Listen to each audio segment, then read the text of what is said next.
कबीर परमेश्वर चारों युगों में आते हैं और चारों युगों में एक नाम तो उनका सुप्रसिद्ध रहता है, उसमें कोई बदल नहीं करते, कोई बदलाव नहीं करते।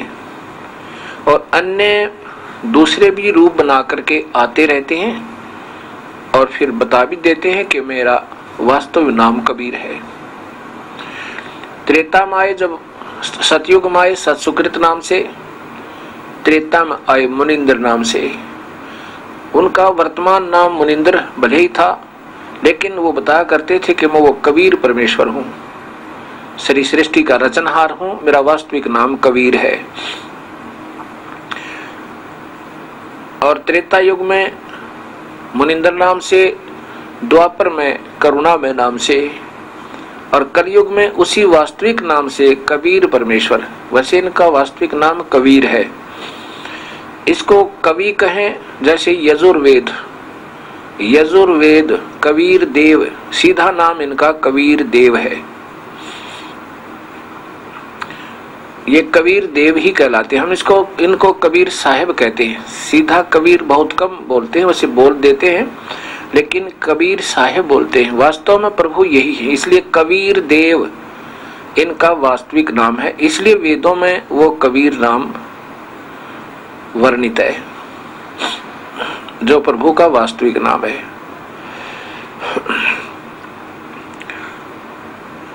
जब त्रेता युग में ये प्रभु आए थे अपनी प्यारी आत्माओं को अपना सत्य संदेश पहुंचाने के लिए,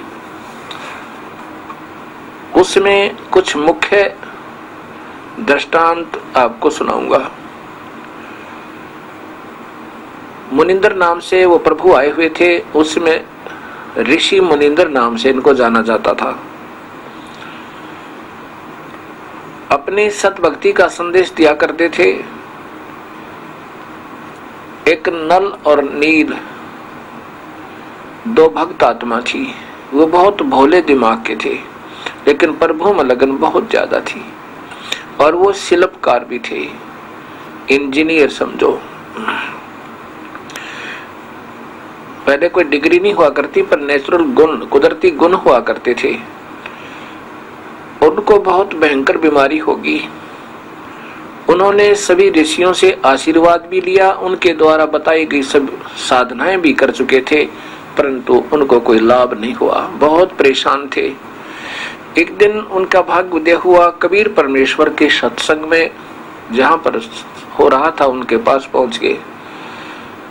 और जहां ही कबीर परमेश्वर के उन्होंने वचन सुने और फिर आशीर्वाद लिया, तो ऐसे ही उनको आशीर्वाद दिया, सिर पे हाथ रखा, हाथ रखते ही वो दोनों स्वस्थ हो गए।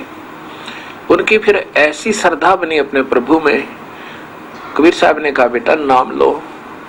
उन्होंने कहा कि हम भक्ति तो कर रहे हैं, ऐसे ऐसे अपनी सब क्रियाएं बताई। कबीर साहब ने बताया कि जो भक्ति तुम्हारे ऋषि लोग तुम्हें बता रहे हैं गुरुदेव, ये तो ब्रह्म साधना है, और ब्रह्म ये स्वयं काल है, और यही सभी को नचा रहा है। बेटा ये भक्ति तेरी तुम्हारी पूर्ण नहीं है, अधूरी है। हमने पूर्ण परमात्मा की भक्ति करनी चाहिए, जिससे हमारा आपका जीवन छुटकारा हुए। अब वो दुखी हो रहे थे। जब उनको सुख मिल गया तो कहा, प्रभु हमें उपदेश दे दो। नाम दे दिया, शिष्य बना लिए। अब नदियों के किनारे पे ऋषियों के सत्संग हुआ करते थे। ये दोनों भक्तात्मा नल और नील बहुत सेवा किया करते थे, बहुत सेवक थे, साधु सेवी थे, और हाथ जोड़कर प्रार्थना कर करके उनके कपड़े धोते थे, उनके कौपीन धोते थे, बर्तन साफ किया करते थे, उनको नहलाते थे। जब वो स्नान करते थे तो कमर मसलते थे। ऐसे ही जब समागम हुआ करते थे तो नल और नील सभी ऋषियों से प्रार्थना करके उनके बर्तन, उनके कपड़े आदि धोने के लिए, साफ करने के लिए ले जाते थे। दरिया पर बैठ करके सत्संग में सुनी हुई बातों की बहुत चर्चा करने लग जाते थे, मस्त हो जाते थे। और किसी का लोटा बह जाता था, कोई गिलास खो गया, किसी का करमंडल गया, किसी का लंगोट खो गया, किसी के धोती गुम होगी, किसी का कुर्ता गया। ऐसे वो दो दो चार चार एक दो वस्तु रोज गुम कराया करते थे। तब ऋषि लोग कहा करते थे, भाई हमारा गिलास नहीं, कोई कहता मेरी धोती नहीं है, कोई कहता मेरी करमंडल कहाँ गया जो तुम साफ करने के लिए लेकर गए थे, कोई कहता मेरा लंगोट नहीं है। वो कहते हमें तो मालूम नहीं दाता, हम तो जो लेकर गए थे जो के तो ले आए। दूसरे जो सेवक जाते थे उन्होंने कहा कि जी ये तो नल और नील ये दोनों साथी हैं, और वहां बैठकर प्रभु की चर्चा करने लग जाते हैं, बर्तनों को पानी में भिगो के, कपड़ों को पानी में भिगो के, और जो सत्संग में सुनी हुई बातें थी उनकी फिर चर्चा करते थे। आज गुरुदेव ने ऐसा बताया, आज गुरुदेव ने ऐसी कहानी सुनाई, हो, और जी वो कपड़े बह जाते हैं, ये ध्यान नहीं देते। ऋषियों ने कहा, भाई नल और नील, भाई तुम हमारी सेवा मत करो, हम अपनी सेवा स्वयं कर लेंगे बेटा। अब हम इतनी दूर रहते हैं जंगल में, कहाँ से तुम रोजाना कुर्ता लाएंगे, कमीज लाएंगे, कहाँ से हम धोती लाएंगे, कहाँ से रोजाना लोटे गिलास कटोरी थाली लाएंगे। बेटा हम अपनी आप सेवा कर लेंगे, तुम रहने दो। रोने लोग जाते थे, पैर पकड़ लेते थे, मैं हमारी सेवा ना छीनो दाता, अब के बहुत ख्यास करेंगे, नहीं गुम होने देंगे। फिर वही हालत। उन ऋषियों ने सोचा कि इन बच्चों को मना करते हैं तो इनकी आत्मा दुख पावे, ये रोते हैं, हमें पाप लगेगा अगर सेवा छीनेंगे तो। इनके गुरुदेव से प्रार्थना करते हैं वे कोई समाधान निकालेंगे। ऋषि मुनिंदर जी से कहा कि आपके ये दो सेवक बहुत ही श्रद्धालु हैं, कोई शक नहीं, बड़ी लगाव है प्रभु में, पर हमारे लिए तो ये सिरदर्द बन गए। हम मना करते हैं, हमारी कपड़े मत धो, हमारे बर्तन साफ मत करो, क्योंकि ये ले जाते हैं 4 वस्तु, लाते हैं 2 वस्तु वापस, हमें बहुत परेशानी होती है ऋषिवर। आप इनको कहो कि हमारी सेवा ना करें, पर आपका आदेश मानेंगे ये। उधर से जब नल नील ने ये बात सुनी कि गुरुदेव बाब आदेश देंगे कि तुम सेवा मत करना, उससे पूर्व ही उनके गुरुदेव के चरणों में गिर के दोनों के दोनों याचना करते हैं, प्रभु हमारी सेवा ना छीनना दाता, कोई सजा दे देना। अब क्या हम बिल्कुल नहीं कोई वस्तु गुम करेंगे, हम नहीं करेंगे दाता। ऋषियों ने कहा जी इनके बस की बात नहीं, ये जानबूझकर नहीं गुम कर दे, ये वहां प्रभु चर्चा में लीन हो जाते हैं और फिर हमारे लिए मुसीबत हो जाती है। कबीर साहब ने कहा भाई ठीक है, खूब सेवा करो बेटा, आज के बाद तुम्हारे हाथ से कोई भी वस्तु नहीं डूबेगी, इवन स्टोन भी, पत्थर तक भी नहीं डूबेंगे और लोहा भी नहीं डूबेगा, वो तैरा करेंगे। कपड़े और बर्तन तो कहना ही क्या, सब कुछ नहीं डूबेगा तुम्हारे हाथ से, जो तुम्हारे हाथ से सप्रश हो गया। ये बात चलती रही, ठीक हो गया। उसके बाद नल और नील के हाथ से कोई वस्तु नहीं डूबा करती, कपड़े भी भरा हुआ पानी का बेला कटोरा जो का तो ऊपर ही तैरता रहता था। कुछ दिनों के बाद सीता जी का हरण हो जाता है वनवास से, जब भगवान श्री राम और सीता और छोटा भाई भ्राता श्री लक्ष्मण वहां चित्रकूटी में रहा करते थे। लंका का राजा रावण सीता जी को धोखा देकर उठा ले जाता है। कैसे उठा ले जाता है कि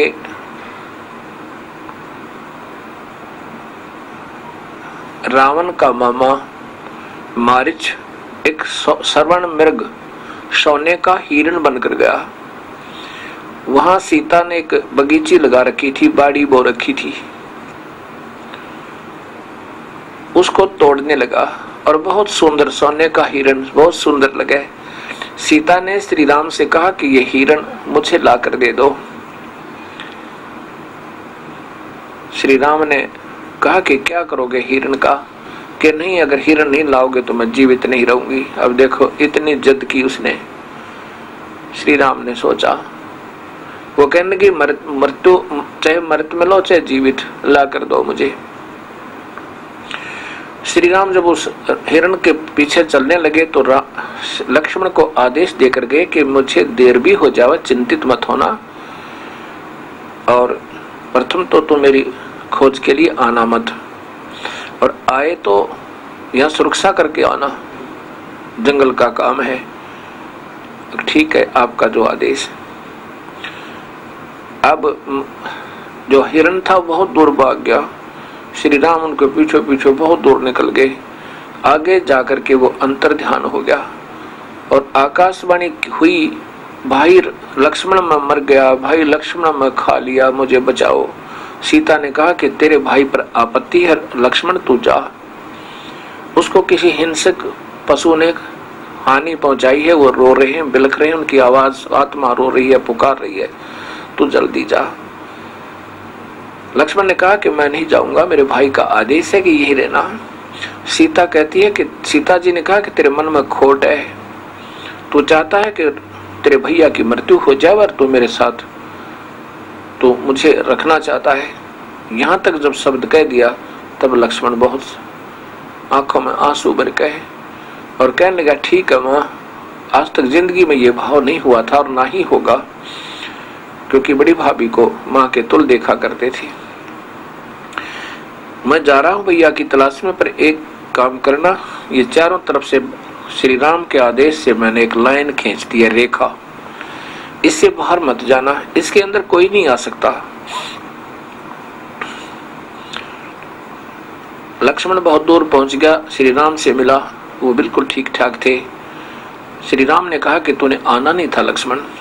तब सारी कथा बताई कि भाभी ने, सीता जी ने बहुत मजबूर कर दिया मुझे, बहुत अपशब्द कह दिए, मैं रुक नहीं सका वहां पे। वापस आ रहे हैं, उधर से रावण, लंकापति रावण अपनी बहन शूर्पणखा का बदला लेने के लिए, कहते हैं रावण की बहन शूर्पणखा लक्ष्मण से शादी करना चाहती थी, उसके स्वरूप ने देखकर आसक्त हो गई थी। लक्ष्मण ने बहुत मना किया था, उसने बहुत जिद कर दी, हद से ज्यादा बढ़ गई, और बहुत मना करने पर भी वो नहीं मानी तो लक्ष्मण ने उनकी नाक काट दी। वो फिर रावण के पास गई थी, रावण से सब कहानी बताई, तो रावण ने उस प्रतिशोध को लेने के लिए ये सब रचना रची। एक साधु का भेष बनाकर सीता की कुटिया पर आकर कहा कि माई भिक्षा दो। पहले साधु को द्वार से खाली नहीं जाने दिया जाता था। सीता जी ने कहा कि आप यहाँ अंदर आकर ले जाओ, यहाँ कुटिया से ले जाओ।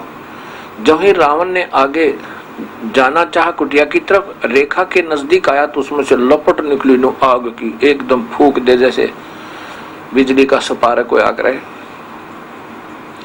एकदम 2 कदम वापस गया रावण और कहा कि तुम साधु को मारना चाहते हो, तुमने ऐसा यहाँ पर ये रचना रची हुई है, अगर भिक्षा देनी है तो इसे बाहर आकर दो, नहीं तो साधु रुष्ट हो जाएगा। पहले संतों की महिमा की आड़ में राक्षस लोग ऐसी गलतियां कर जाते हैं। सीता जी ने सोचा साधु महात्मा है, के फर्क पड़े, और लेकर आटा और उस रेखा को पार करके उसकी झोली में डालने लगी। तभी यहाँ से बाजू पकड़ के और अपने पीछे लटका लिया और लेकर आकाश मार्ग से उड़ के और जाके अपने 9 लखा कैद में बंद कर दिया। वहां बहुत यातनाएं दी। जब श्री राम और लक्ष्मण वापस आए तो सीता नहीं थी। बहुत बुरी तरह रोते हैं, इधर उधर डकराते हैं, वृक्षों से पूछते हैं रो रो के। उसी समय ऊपर से शिव और पार्वती देख रहे हैं।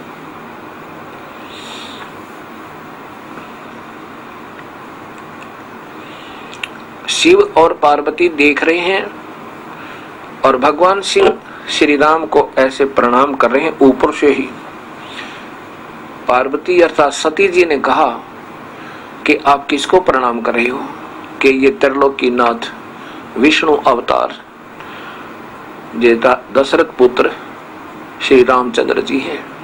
सती जी ने कहा अर्थात पार्वती समझो, पार्वती तो बाद में बनी थी लेकिन फिर भी उसी से, क्योंकि आज पार्वती जी की महिमा गाई जाती है।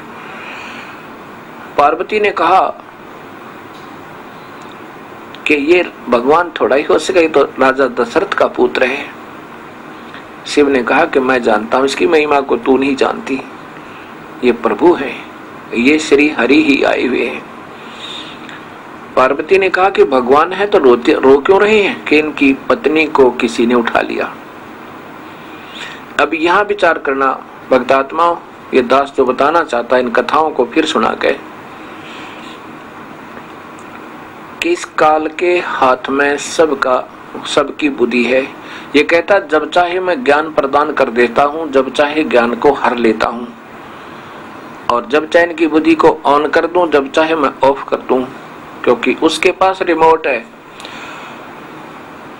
तो यहां श्री राम की बुद्धि ऑफ कर दी कि उसको मालूम नहीं कि सीता को कौन उठा ले गया। अब यहां क्या कहते थे हमारे जो अज्ञानी गुरु थे पहले, वो कहते थे लीला कर रहे थे, वो तो सब जानी जानते, सब मालूम था, पर लीला कर रहे थे। यह के लीला इसलिए लीला कर रहे थे कि 33 करोड़ देवताओं को रावण ने अपनी कैद में बंद कर रखा था, उनको छुटवाना था ना, इसलिए सीता का अपहरण करवाया। चलो वो बात तो हम मान लेंगे, अब ठीक है, भगवान ने कोई लीला करनी थी कि देवताओं को छुटवाने के लिए कोई बहाना बनाना था, बना लिया, सीता उठ गई, और इससे बड़ा बहाना के होगा।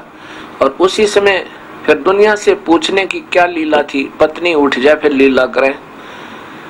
उसी समय लेकर सेना और दबोचते गर्दन रावण की, पता तो था ही, जानी जानते, तो फिर ये लीला की आवश्यकता नहीं थी। और तो लीला मान सके, यहाँ लीला नहीं थी, क्योंकि काल इनको नचा रहा है, और ये हिस्ट्री पहले ही लिखी हुई है काल ने। क्योंकि जब गौतम ऋषि ने की पत्नी के पास इंद्र दुष्कर्म करने के लिए गया था, जब गौतम ऋषि ने अपने आंखों देख लिया था उनको, तो श्राप दे दिया था अपनी पत्नी अहिल्या को, कहा था कि तू पत्थर की होगी। अहिल्या ने कहा था भगवान, हे पतिदेव, हे ऋषिवर, मेरा दोष नहीं है, ये राक्षस इंद्र, ये दुष्ट आत्मा आपका स्वरूप बना करके मेरे पास आया था और मैं पहचान नहीं सकी, मेरा कोई दोष नहीं है, आप तो अंतर्यामी हैं, आप देख सकते हो, मेरा कोई दोष नहीं था, मुझे क्षमा कर दो।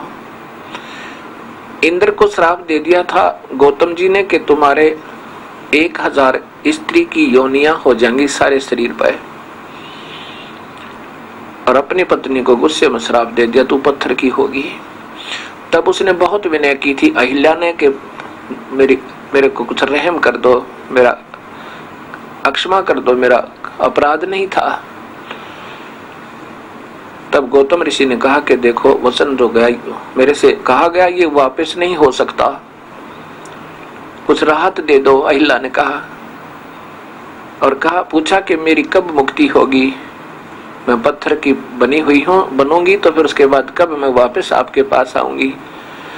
गौतम ऋषि ने कहा कि त्रेता युग में विष्णु भगवान स्वयं श्री रामचंद्र पुत्र श्री दशरथ बनकर जाएंगे अयोध्या में, उनको वनवास होगा और वहां सीता की तलाश में होंगे। उस समय तेरे ऊपर वो खड़ाऊ झाड़ेंगे, और उन खड़ाओं के झाड़ते ही उनकी रज चरण रज से तो फिर देवांगना बनकर मेरे पास आएगी। अहिल्या ने कहा, हे ऋषिवर, अब सतयुग और फिर द्वापर आएगा और फिर त्रेता, हे दाता दया करो, कुछ कंसेशन कर दो, ये त्रेता युग द्वापर से प्रथम हो जाए।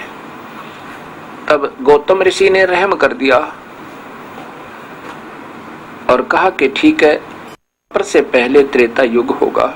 ये भी काल ने पहले ही रचना रची हुई थी सारा कुछ, कि ऐसे गौतम श्राप देगा, फिर उसको भी ऐसे ही मैंने इससे करवाना है।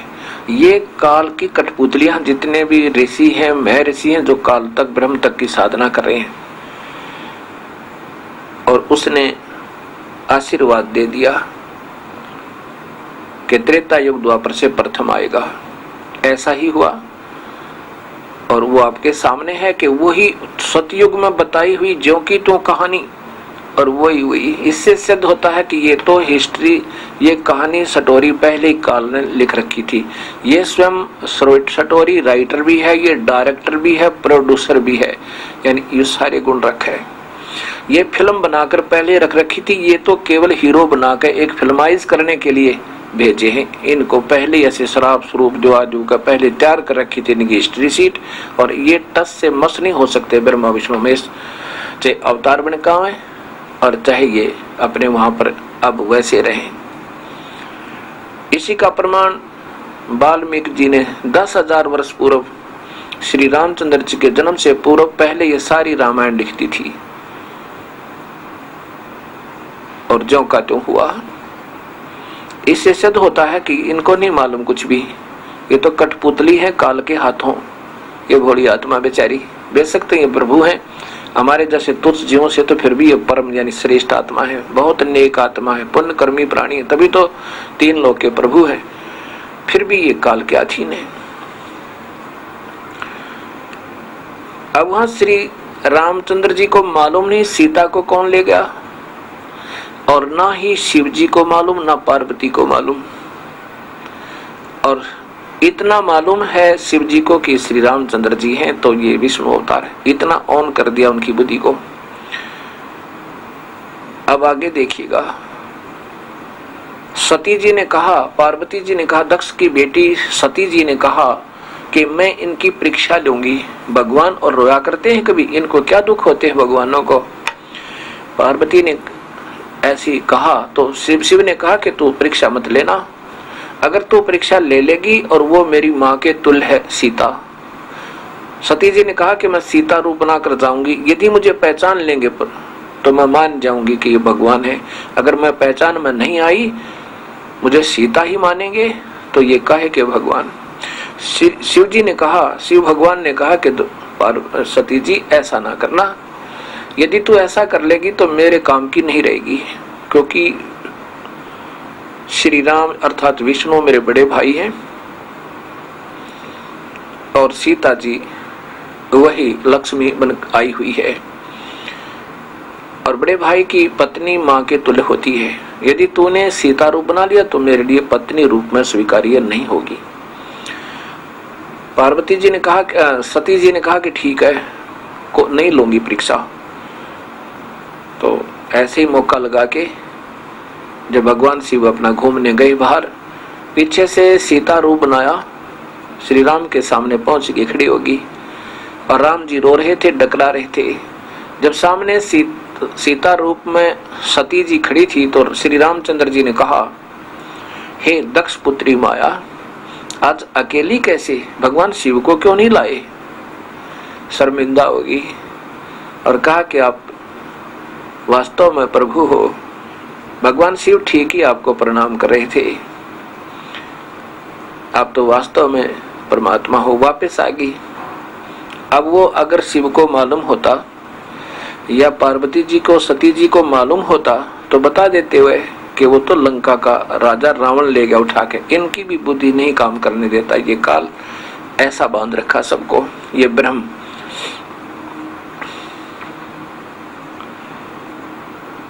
अब दूसरा जो मैं आपको बताना चाहता हूं कि सीता का अपहरण हो चुका था, उधर से सीता की तलाश थी। भगवान प्रभु पूर्ण परमात्मा कबीर साहब जब मुनिंद्र रूप में आए हुए थे तो श्रीलंका में पहुंचे। श्रीलंका में एक चंद्र विजय नाम का एक भाट था, चंद्र विजय नाम का, उसकी पत्नी का नाम करमवती था। चंद्र विजय भाट और करमवती लंकापति रावण के घर पे, भाट तो जाता था रावण के दरबार में उनकी बड़ाई गाने के लिए, उनको चुटकुले सुनाने के लिए, रिक्रिएशन मनोरंजन कराने के लिए। और करमवती चंद्र विजय की पत्नी मंदोदरी रानी, रावण की रानी मंदोदरी के पास जाती थी, उसको ऐसे गंदी गंदी अश्लील कथाएं सुनाया करती थी, चुटकुले सुनाया करती थी, ऐसे उसको प्रसन्न रखती थी।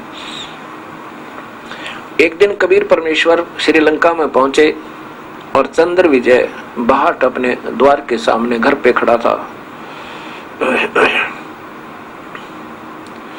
कबीर साहब उनके द्वार के सामने एक वृक्ष के नीचे बैठ गए। अब दयालु और श्रद्धालु भक्तात्मा हुआ करते थे। उन्होंने जाकर देखा कि साधु नजर आते हैं, प्रणाम किया, चरण लिए। किसने? चंद्र विजय ने, कबीर परमेश्वर के जो मुनिंद्र रूप में आए हुए थे। और कहा, भगवान भोजन पाओ, भोजन तैयार है। साहब ने कहा, भी ऐसे भोजन हम नहीं पाते, आप कोई भक्ति करते हो? अखा जी मैं भक्ति करता हूँ, मैंने उपदेश लिया हुआ, गुरुदेव बनाए हुए हैं। पहले कोई भी व्यक्ति किसी भी जाति मजहब से था, मजहब तो था ही नहीं, तो सभी शास्त्र अनुकूल साधना किया करते थे, सबके गुरुदेव हुआ करते थे। वो गुरु लोग सद्भक्ति जितना उनको ज्ञान था, ब्रह्म तक की साधना ओम नाम से प्रारंभ किया करते थे, अन्य नहीं उलझाया करते थे। सीधा सा भक्ति है, अपना ओम नाम का जाप। अगर ब्रह्म तक की साधना करनी है, गुरु बनावे, गुरु आदेश में रहे, काम करे और भक्ति करे।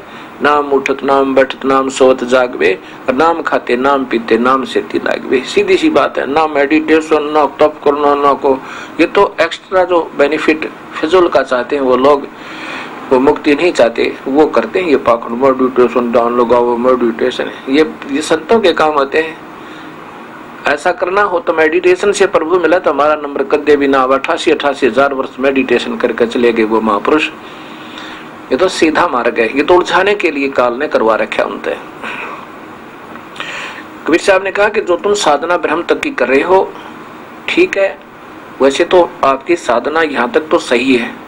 जैसे ही आपने मैट्रिक कर ली तो आगे बीए के लिए आगे क्लासेज में जाना होगा, वो गुरु भी बदलने होंगे। और जो साधना तुम कर रहे हो ये काल तक की है, ये काल की साधना जीव को कभी मुक्त नहीं होने दे। ये तो अमृत के स्थान पर जहर समझो। चंद्र विजय को बड़ा झटका लगा। चंद्र विजय को काफी समझाया, काफी सारी सृष्टि रचना सुनाई और उससे वो बहुत प्रभावित हुआ। कहने लगा, प्रभु फिर क्या करूं? कि नाम ले भाई, मैं रोटी जब खाऊंगा जब तुम हमारा उपदेश ले लोगे, अन्यथा मैं आन उपासना करने वाले व्यक्ति के घर का अन्न नहीं खाया करता। चंद्र विजय को वो कहानी समझ में आ गई, क्योंकि पिछले संस्कार तगड़े थे, भक्ति युक्त प्राणी था। उपदेश ले लिया और साहिब ने भोजन पाया। साहिब चले गए।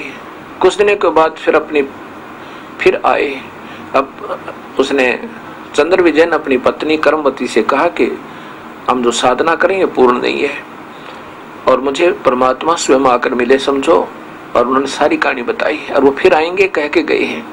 उन्होंने कहा था तब तक अपने परिवार को तैयार कर लेना। कबीर साहब दोबारा आए तो 16 के 15 और परिवार के सदस्य थे। 15 के 15 ने, यानी कर्मवती ने, उसकी पत्नी ने, बच्चों ने, बच्चों की पत्नियों ने, लड़के ने, लड़कियों ने, सब ने उपदेश ले लिया। 16 सदस्य थे और खूब वो कथाएं साहब 1-2 दिन रुके, सब कथाएं सुनाई प्रभु की। अपनी ही महिमा आप पे गई, आप पे आरती, आप पे साजे, आप पे किंगर, आप पे बाजे, आप पे झाल झंझनकारा, आप नचे अब देखने आ रहा। कहे कबीर ऐसी आरती गाऊं, आप मध्य आप समाऊं। ये सब कथाएं सुनाने लगे, सब कहानियां सुनाई। तुम कैसे थे, वहां रहा करते थे, सतलोक में तुम मेरे बच्चे हो, यहाँ तुम इस काल के फंस गए बेटा, तुम फिर चलो मेरे लोक में, तुम सभी मेरी आत्मा हो। जितने भी पृथ्वी पर 21 ब्रह्मांडों में जितने प्राणी आज कष्ट पा रहे हो। अब कर्मवती बहुत बड़ी प्रभावित हुई।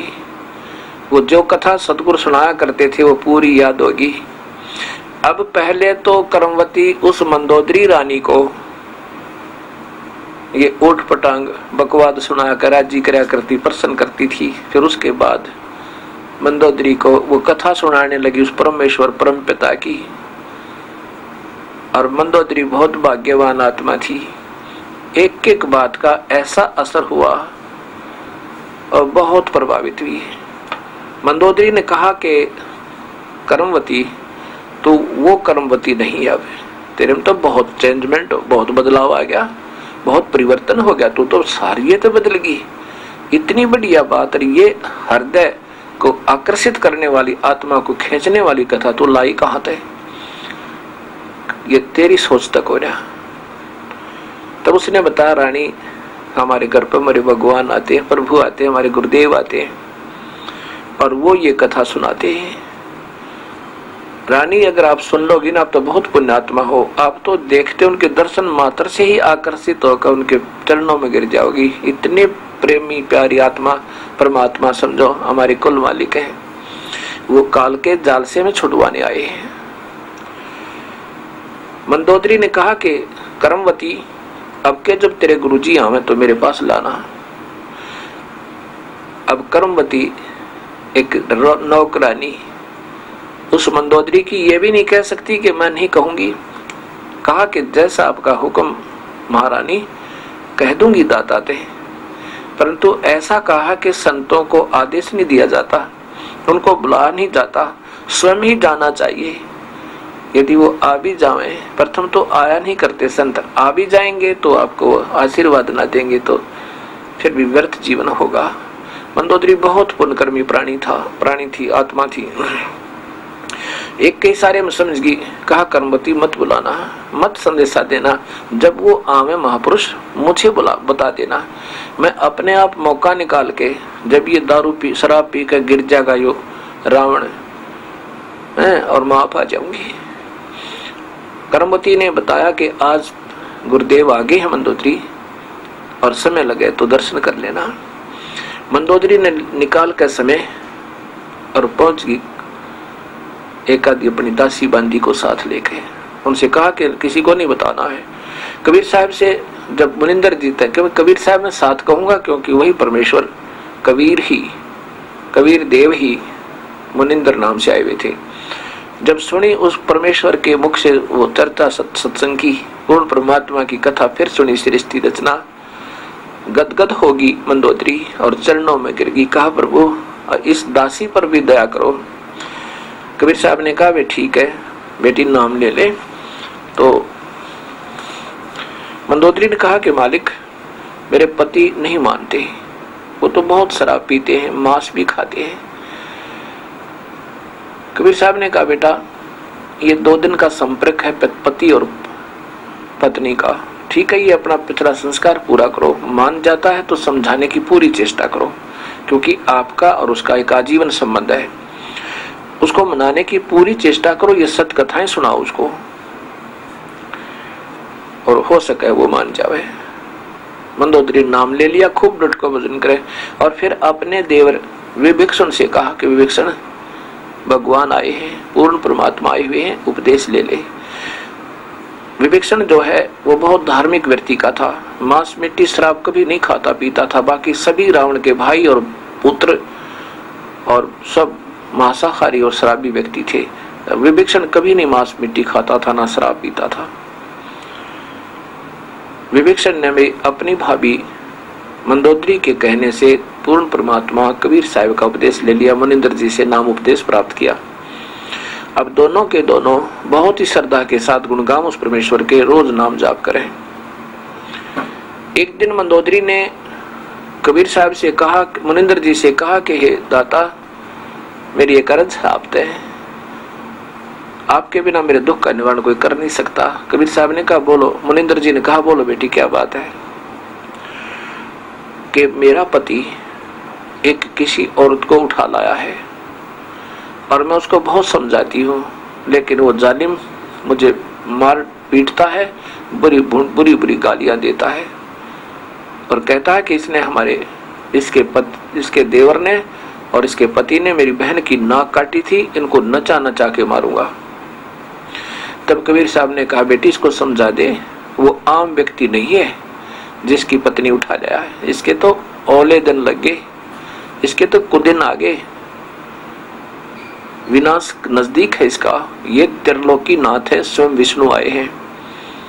यदि ये अपना जीवन को संभाल लेगा, मान जाएगा तेरी बात और नाम ले लेगा मेरे ते, तो इसके प्रारब्ध को मैं चेंज कर सकता हूं और सीता को वापस देना होगा। मंदोदरी ने कहा कि आप उपदेश ले लो और ये इस सीता को वापस दे दो, ये त्रिलोकी नाथ है।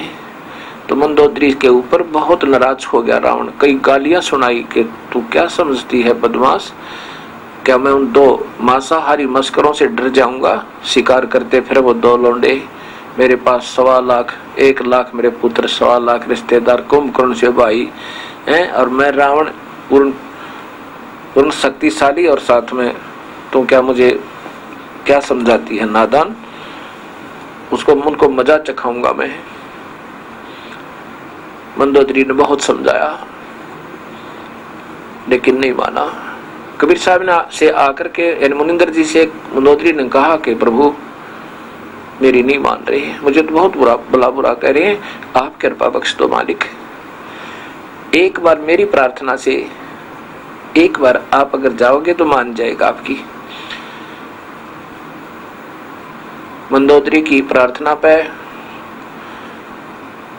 मुनिंदर जी अर्थात कबीर साहब रावण के द्वार पर पहुंचे, जहां पर राज दरबार लगा हुआ था।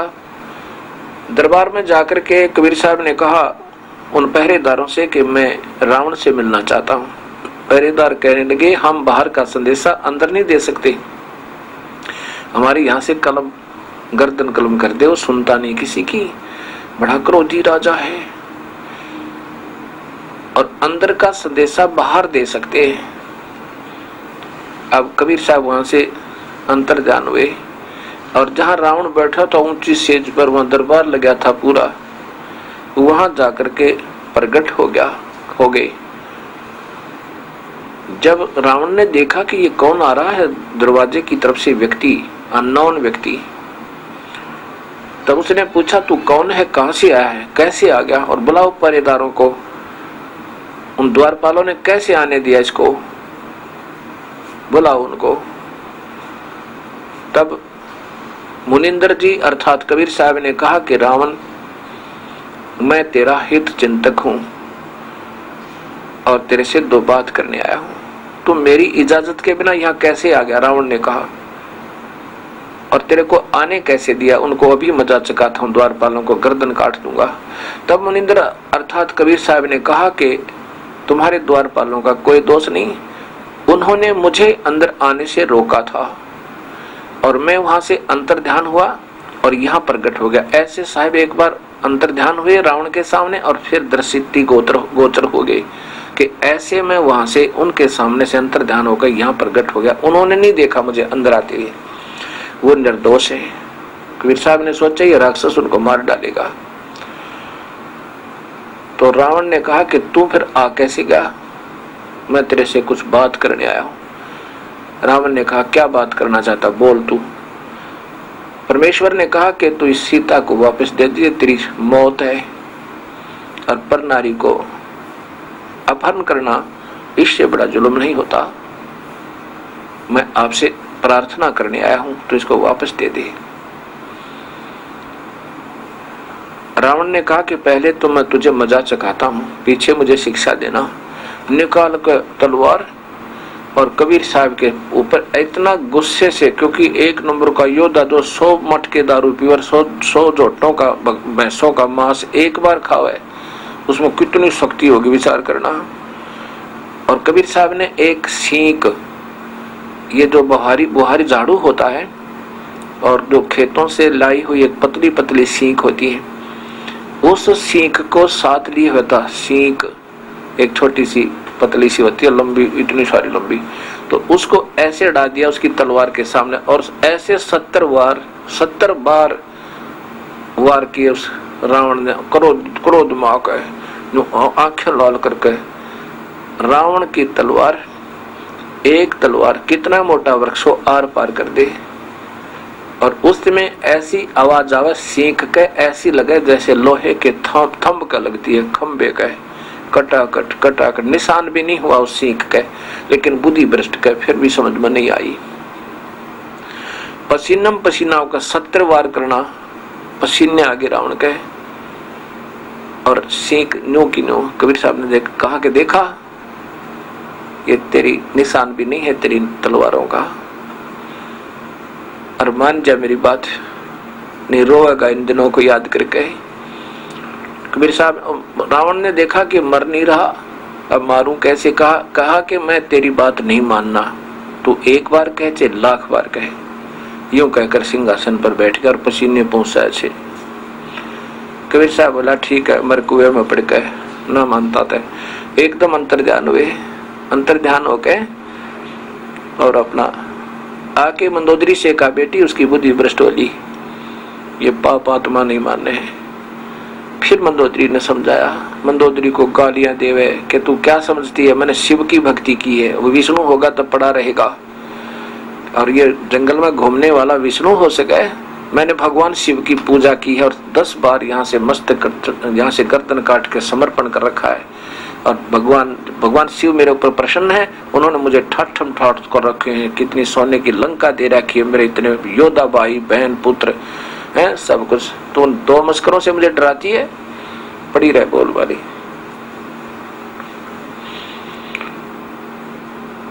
कोई बात ना, बात कबीर साहब चले गए। क्या होता है कि हनुमान जी ने, अब देखो, हीट एंड ट्रायल मेथड से सीता की खोज हुई। कोई पूर्व में ढूंढ रहा है, कोई पश्चिम में, कोई उत्तर में, कोई दक्षिण में तलाश कर रहे हैं, जैसे किसी की गाय गुम हो जा और ढूंढते ढूंढते किसी का हाथ लग जाए, ऐसे तो सीता की खोज हुई। तो समर्थता का यहाँ प्रमाण आपके सामने आएगा कि भगवान श्री राम कितने समर्थ हैं, क्योंकि काल इन सबको नचा रहा है। हनुमान जी लंका में पहुंच जाते हैं। लंका में सब जगह ढूंढते ढूंढते पता लगा कि एक औरत को रावण ने नौलखा बाग में बंद किया हुआ है। आशा का चिराग जगा। हनुमान जी वहां देखा जाकर के हनुमान जी ने देखी वहां की गतिविधि। पहले तो एक छोटा रूप बना के बंदर का, और उसी वृक्ष पर बैठ गया जिसके नीचे सीता मायूस और दुखी दिल से रो रही थी और बैठी थी, बहुत कमजोर हो गई थी। उसमें रावण आता है अपने सैनिकों को, अंगरक्षकों को लेकर, और कहता है कि तू मेरी बात स्वीकार कर ले, तो मेरी पत्नी बन जा, मैं तुझे माफ कर दूंगा, नहीं तेरी गर्दन काट के छोड़ूंगा, नहीं तड़फा तड़फा के मारूंगा तुझे। सीता ने कहा कि ये जान जा सकती है राक्षस, ये शरीर को तू छू नहीं सकता। काफी देर डरा धमका के चला जाता है। हनुमान ऊपर बैठा देख रहा है। कुछ देर के बाद हनुमान जी ने, जो श्री राम ने अंगूठी दी थी कि सीता इस अंगूठी से तेरा परिचय सही मानेगी, नहीं तो विश्वास नहीं करेगी, जिस पर श्री रामचंद्र लिखा हुआ था, खुदा हुआ था। अब जो ही ऊपर से वो अंगूठी यानी छाप डाली, वह रिंग डाली सोने की, सीता ने देखा श्री रामचंद्र जी की अंगूठी को, तो रोज देखा करती थी, तुरंत पहचान ली। ऊपर देखा, ओहो ये तो बंदर बैठा है, और कहने लगी, रे बंदर, तूने एक जख्म और कर दिया मेरे हृदय में। पहले तो यह महादुखी थी, मेरा अपहरण हुआ, ऊपर से वनवास था, और मेरे पति की मृत्यु की खबर लेकर आ गया तू, वो खा लिया किसी जंगली जानवरों ने। तब हनुमान जी नीचे आए, दुर्दशा देखकर कहने लगे, नहीं माता, उस त्रिलोक की नाथ को कौन मार सके, चिंता क्यों करते हो, मैं तो उनका भेजा हुआ एक संदेश वाहक हूँ, मेरा हनुमान नाम है, और मैं उनका अनुचर हो गया हूँ, मैं उनका सेवक हूँ, और मैंने ये सब हालत आपकी देख ली है माँ, और आपकी खोज होगी, अब तुरंत ही हम सेना लेकर आएंगे हमारे राम जी, और तुझे छुड़वा ले जाएंगे। सीता ने कहा, हनुमान जल्दी करना, मैं बहुत दुखी होकर रखी इन्होंने। तो हनुमान जी ने कहा कि माँ मुझे भूख लगी है, कुछ फल तोड़ के खा लूं। सीता ने कहा, भाई ये 2 जोड़ू हाथ तेरे थे, फल तोड़ के मत खा लिए भाई, नहीं तो मुझे ये जान से मार डालेंगे ये राक्षस। बेटा भाई कोई नीचे गिरा हुआ ना, नीचे गिर गया हो, पड़ा हो टूट के, अपने आप तो फल खा लेना, नहीं तो मेरा ब्योत नहीं तुझे भोजन भी कराने का, मेरी हिम्मत नहीं है इनको कुछ कह दूं, और तो फल तोड़ के खा लिया ना, मेरे को कोड़े मार लगाएंगे ये। ऐसे को गिरा हो नीचे तो भाई खा ले, और फिर जाके संदेशा दे दे। हनुमान जी ने देखा कि देख राक्षस ने क्या हाल कर रखा, एक औरत के साथ ऐसा जुल्म। क्या वो नर मनुष्य होते हैं, वो योद्धा होते हैं जो औरतों को तंग करें, राक्षस। तो हनुमान जी का गुस्सा उठा। पहले तो खूब तोड़ तोड़ कर फल खाए, कि थोड़ी खुराक सी को 5-4 मन में तो ऊंचा क्या होगा, 1-2 क्विंटल खाए तोड़ तोड़ के, और फिर उन वृक्षों को पकड़ के और जड़ से उखाड़े और समुद्र में फेंक दे, तोड़ गिरा सारा बाग न हला हला के। अब रखवाले पकड़ना उनका एक मुक्का धर दे, धरती में गट जावे, जमीन में जा नुनसा उसका एक मारे 4 पड़े, एक का गदा ठोके 4 मरे, ऐसे वहां तहलका मचा दिया। यह लंबी कथा सबको मालूम है, ज्यादा ना लंबा करके मैं इतना कहना चाहता हूँ। फिर सीता से कहा कि माँ मैं अब जा रहा हूँ। सीता जी ने अपना कंगन, हाथ का कंगन दिया, सोने का बना हुआ एक, और कहा कि हनुमान जी ये कंगन ले जा भाई, इस कंगन के बिना भगवान श्री राम विश्वास नहीं करेंगे कि मेरी तलाश हो गई है, क्योंकि वो बहुत दुखी है, उनका विश्वास उठ चुका है। ऐसे ही हनुमान जी वहां से कंगन लेकर वापस छलांग लगाई और एक सुबह एक पहाड़ी के ऊपर आकर वहां उतरा। वहां देखा एक निर्मल सरोवर है पहाड़ के बीच में, वहां सोचा स्नान कर लूं, साथ में समुद्र है। उस निर्मल जल सरोवर में स्नान करने के लिए उस कंगन को एक पत्थर पे रख दिया और कपड़े उतार के वहां स्नान करने लग गया। उधर से एक बंदर आया, उस बंदर ने उस कंगन को उठाया और श्री हनुमान जी की दृष्टि उस कंगन पर ऐसे थी जैसे सर्प की मणि पर होती है जब वो ओस चरने जाता है। सुबह ओस चरने के लिए जब सर्प जाता है तो उस मणि होती है उसके पास, तो मणि को रख देता है और ओस चाटता रहता, एक नजर मणि पर रहती है, और कोई आपत्ति दिखा तुरंत भाग के मणि को अपने अंदर मुंह में लेकर भाग लेता, मुख में लेकर। ऐसे हनुमान जी की दृष्टि उस मणि की तरह कंगन पर थी जैसे सर्प की होती है। इतने में एक बंदर आया और दृष्टि हनुमान जी की थी ही, जो ही वो उठाकर भागा तो हनुमान जी ने सोचा कहीं ये कमबख्त समुद्र में ना डाल दे, वैसे तो मैं इसको जाने नहीं दूंगा चाहे कितना भाग ले, पर यह मजबूरी हो जाएगी, जब समुद्र में डाल दिया तो मेरी सारी मेहनत विफल जाएगी। हनुमान जी पीछे भागा, इतने में वो बंदर एक आश्रम में प्रवेश किया बंदर ने, और देखते ही देखते एक मटके में, अच्छा ऊंचा मटका रखा था, उसमें कंगन डालकर आगे भाग गया। हनुमान जी ने राहत की सांस ली, चलो ठीक है मटके में है उठा लूंगा। अब आगे देखा कि ऋषि बैठे हैं मुनिंदर नाम के, तो मटके में झांक कर देखा हनुमान जी ने, उस मटके में ऐसे ऐसे कंगन अनेकों पड़े थे। उठाकर देख रहा है, विचलित हो गया कि ये तो सारे एक जैसे ही हैं, ना जाने वो ओरिजिनल कौन सा है, बड़ा असमंजस में हो गया कि तो बात बिगड़ गई। ऋषि के पास गया, ऋषिवर मैं हनुमान हूँ, पवन पुत्र हनुमान हूँ और श्री राम का दास हूँ, श्री रामचंद्र जी का, और ऋषि जी सीता जी की खोज हो गई है। मुनिंदर जी कहने लगे कौन हनुमान, कौन सा हनुमान, कौन सा राम, कौन सा सीता, बता तो मुझे। तो हनुमान जी कहने लगे ऋषि जी आप कौन सी दुनिया में रहते हो, सारे जंगल में सबको मालूम है कि सीता का अपहरण हो गया, श्री राम की पत्नी अर्थात त्रिलोक की नाथ श्री राम की पत्नी सीता जी का अपहरण हो गया था, उसकी तलाश में करके आया हूँ। तो मुनिंदर जी ने पूछा मैं यही पूछना चाहता हूँ कि कौन से नंबर का राम है ये श्री राम दशरथ पुत्र। अब हनुमान जी कहने लगे ये क्या बात कर रहे हो आप, नंबर क्या होते हैं, अकान नंबर होते हैं भाई हनुमान जी, बैठ जा तुझे बताता हूँ। ये काल के जाल में फंसे हुए हो तुम सभी, और इस काल ने ये मेरी प्यारी आत्मा ये सभी यहाँ पर उलझा रखी है। पूरी कहानी सुनाई। हनुमान जी को कुछ बात स्वीकार हुआ, कुछ अस्वीकार हुआ, चिंता बनी हुई है कि मैंने जाके संदेशा देना है। कुछ सुना बातों को, कुछ नहीं सुना। फिर कहा कि ऋषिवर मुझे ये बता कि ये कंगन कौन सा है मेरा। मुनिंदर जी ने कहा कि आप कोई सा उठा लीजिए वही तेरा होगा, वही सीता जी का वही कंगन होगा, उसमें कोई अंतर नहीं, बेसिक मिला लेना। फिर सारी कहानी बताई मुनिंदर जी ने कि मैं यहाँ बैठा हूँ और ये रामचंद्र 30 करोड़ होकर जा लिए।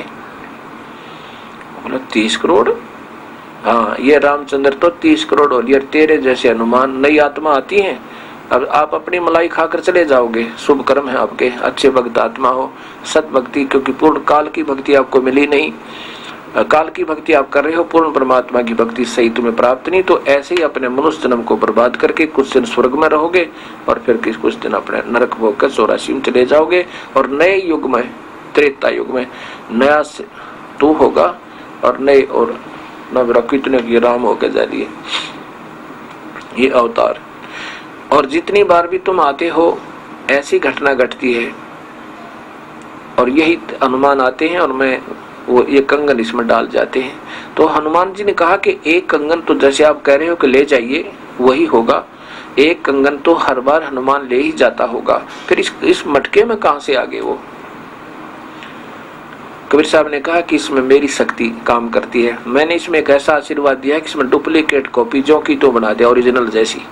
एक कटोरी उठाई, उसकी एक कटोरी उठाई साहिब ने कांसी की और उसमें डाल दी, डालते 2 होगी, एक जैसी कप बिल्कुल सेम टू सेम। अब देख पहचान ले कोई सी ने। ऐसे ही इस बंदर के यहाँ डालते ही इसमें 2 कंगन बन जाते एज इट इज, और एक आप ले जाओ। ऐसे ही वो हनुमान एक ले जाता, एक इसमें रह जाता। ये 4 काउंटिंग, ये यादाश्त के लिए, ये गिनती के लिए यहाँ रख लेता हूँ।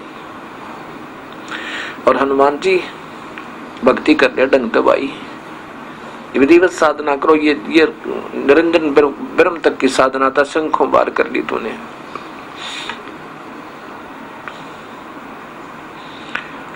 अब कबीर साहब क्या समझाते हनुमान जी को।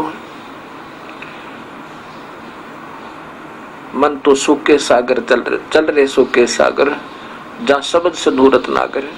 कोटि जन्म तन भर मत हो गए, कुछ ना हाथ लगा रे, या कुकर सुकर खरबया बोरे कौवा हंस बुगारे। कोट जन्म तू राजा की, ना मिटी ना मन की आशा, और भिक्षक होकर दर दर घूम लिया, ये मिला नहीं निर्गुण रासा। कबीर साहब बता रहे हैं कि करोड़ जन्म तन भर मत हो गए। ऐसे ही कभी मनुष्य शरीर मिलता है, फिर उसको अपना इस काल ब्रह्म तक की साधना करते हो, इससे ब्रह्म अच्छे साधक ब्रह्म लोक में भी चले जाते हैं, इंद्र भी बन जाते हैं, कुबेर भी, देवता भी, महादेव भी, राम भी हैं, ये बन जाते हो।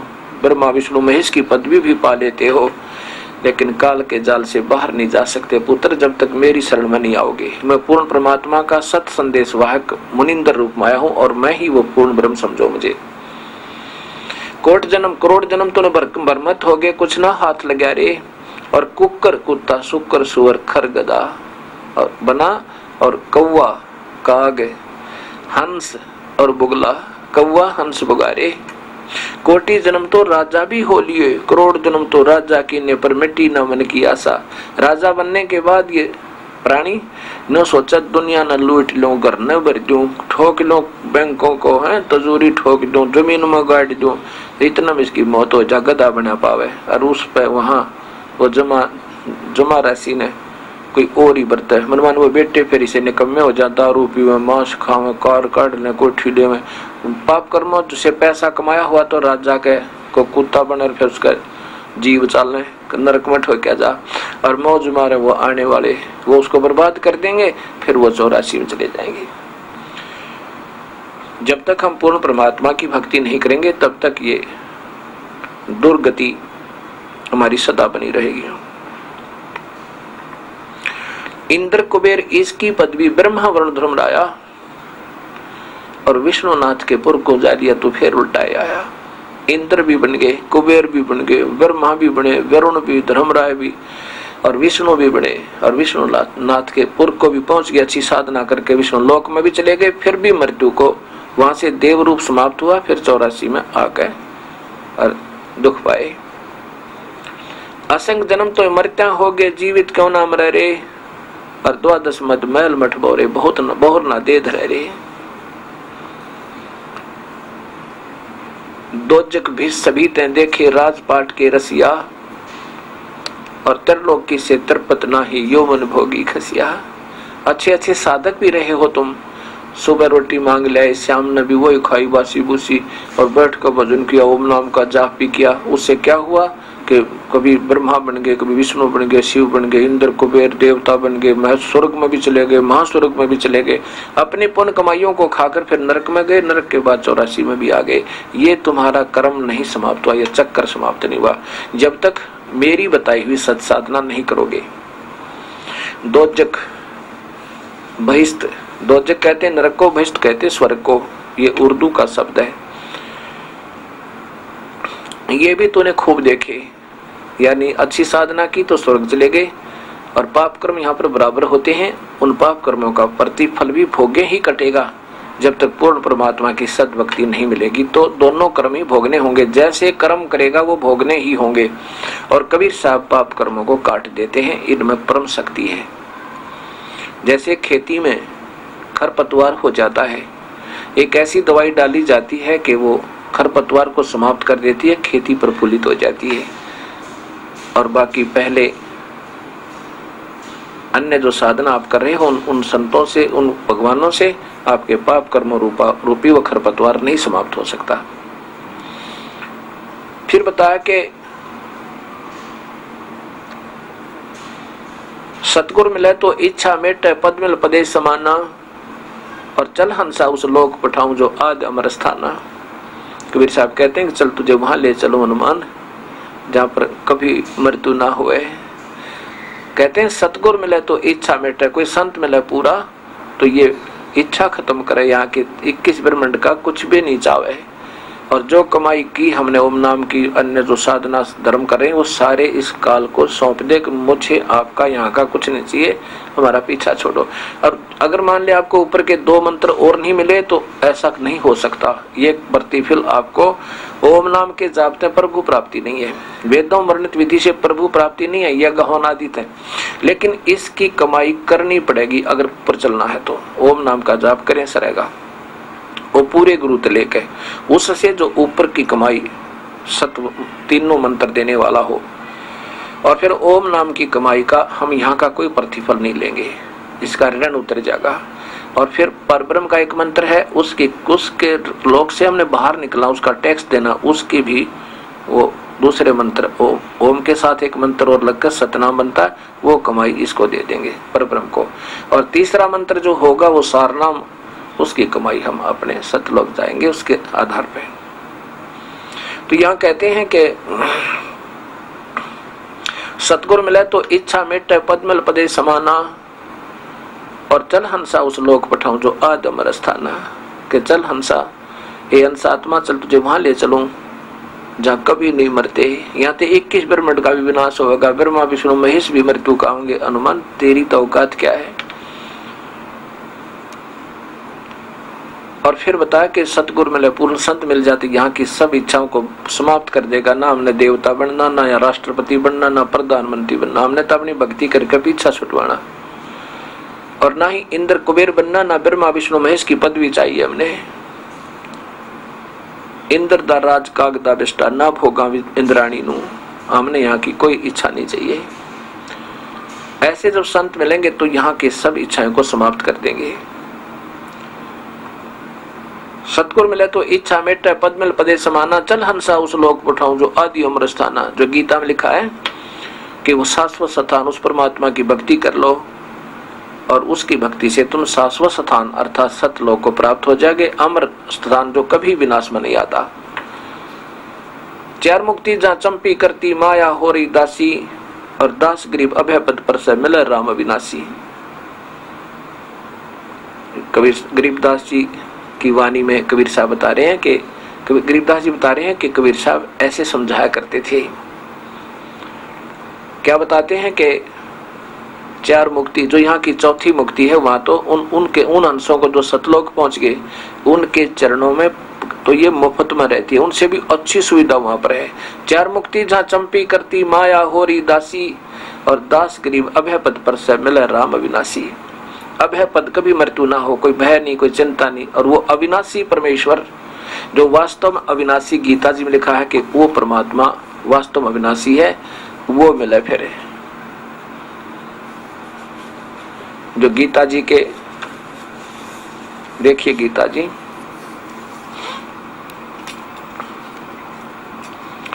अध्याय नंबर 15 में 3 परमात्माओं का वर्णन है।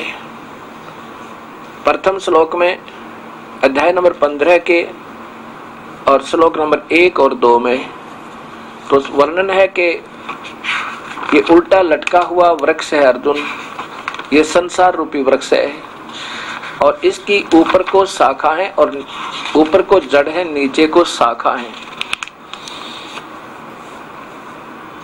और 15 के 15 उसमें लिखा 16 और 17 और 18 में।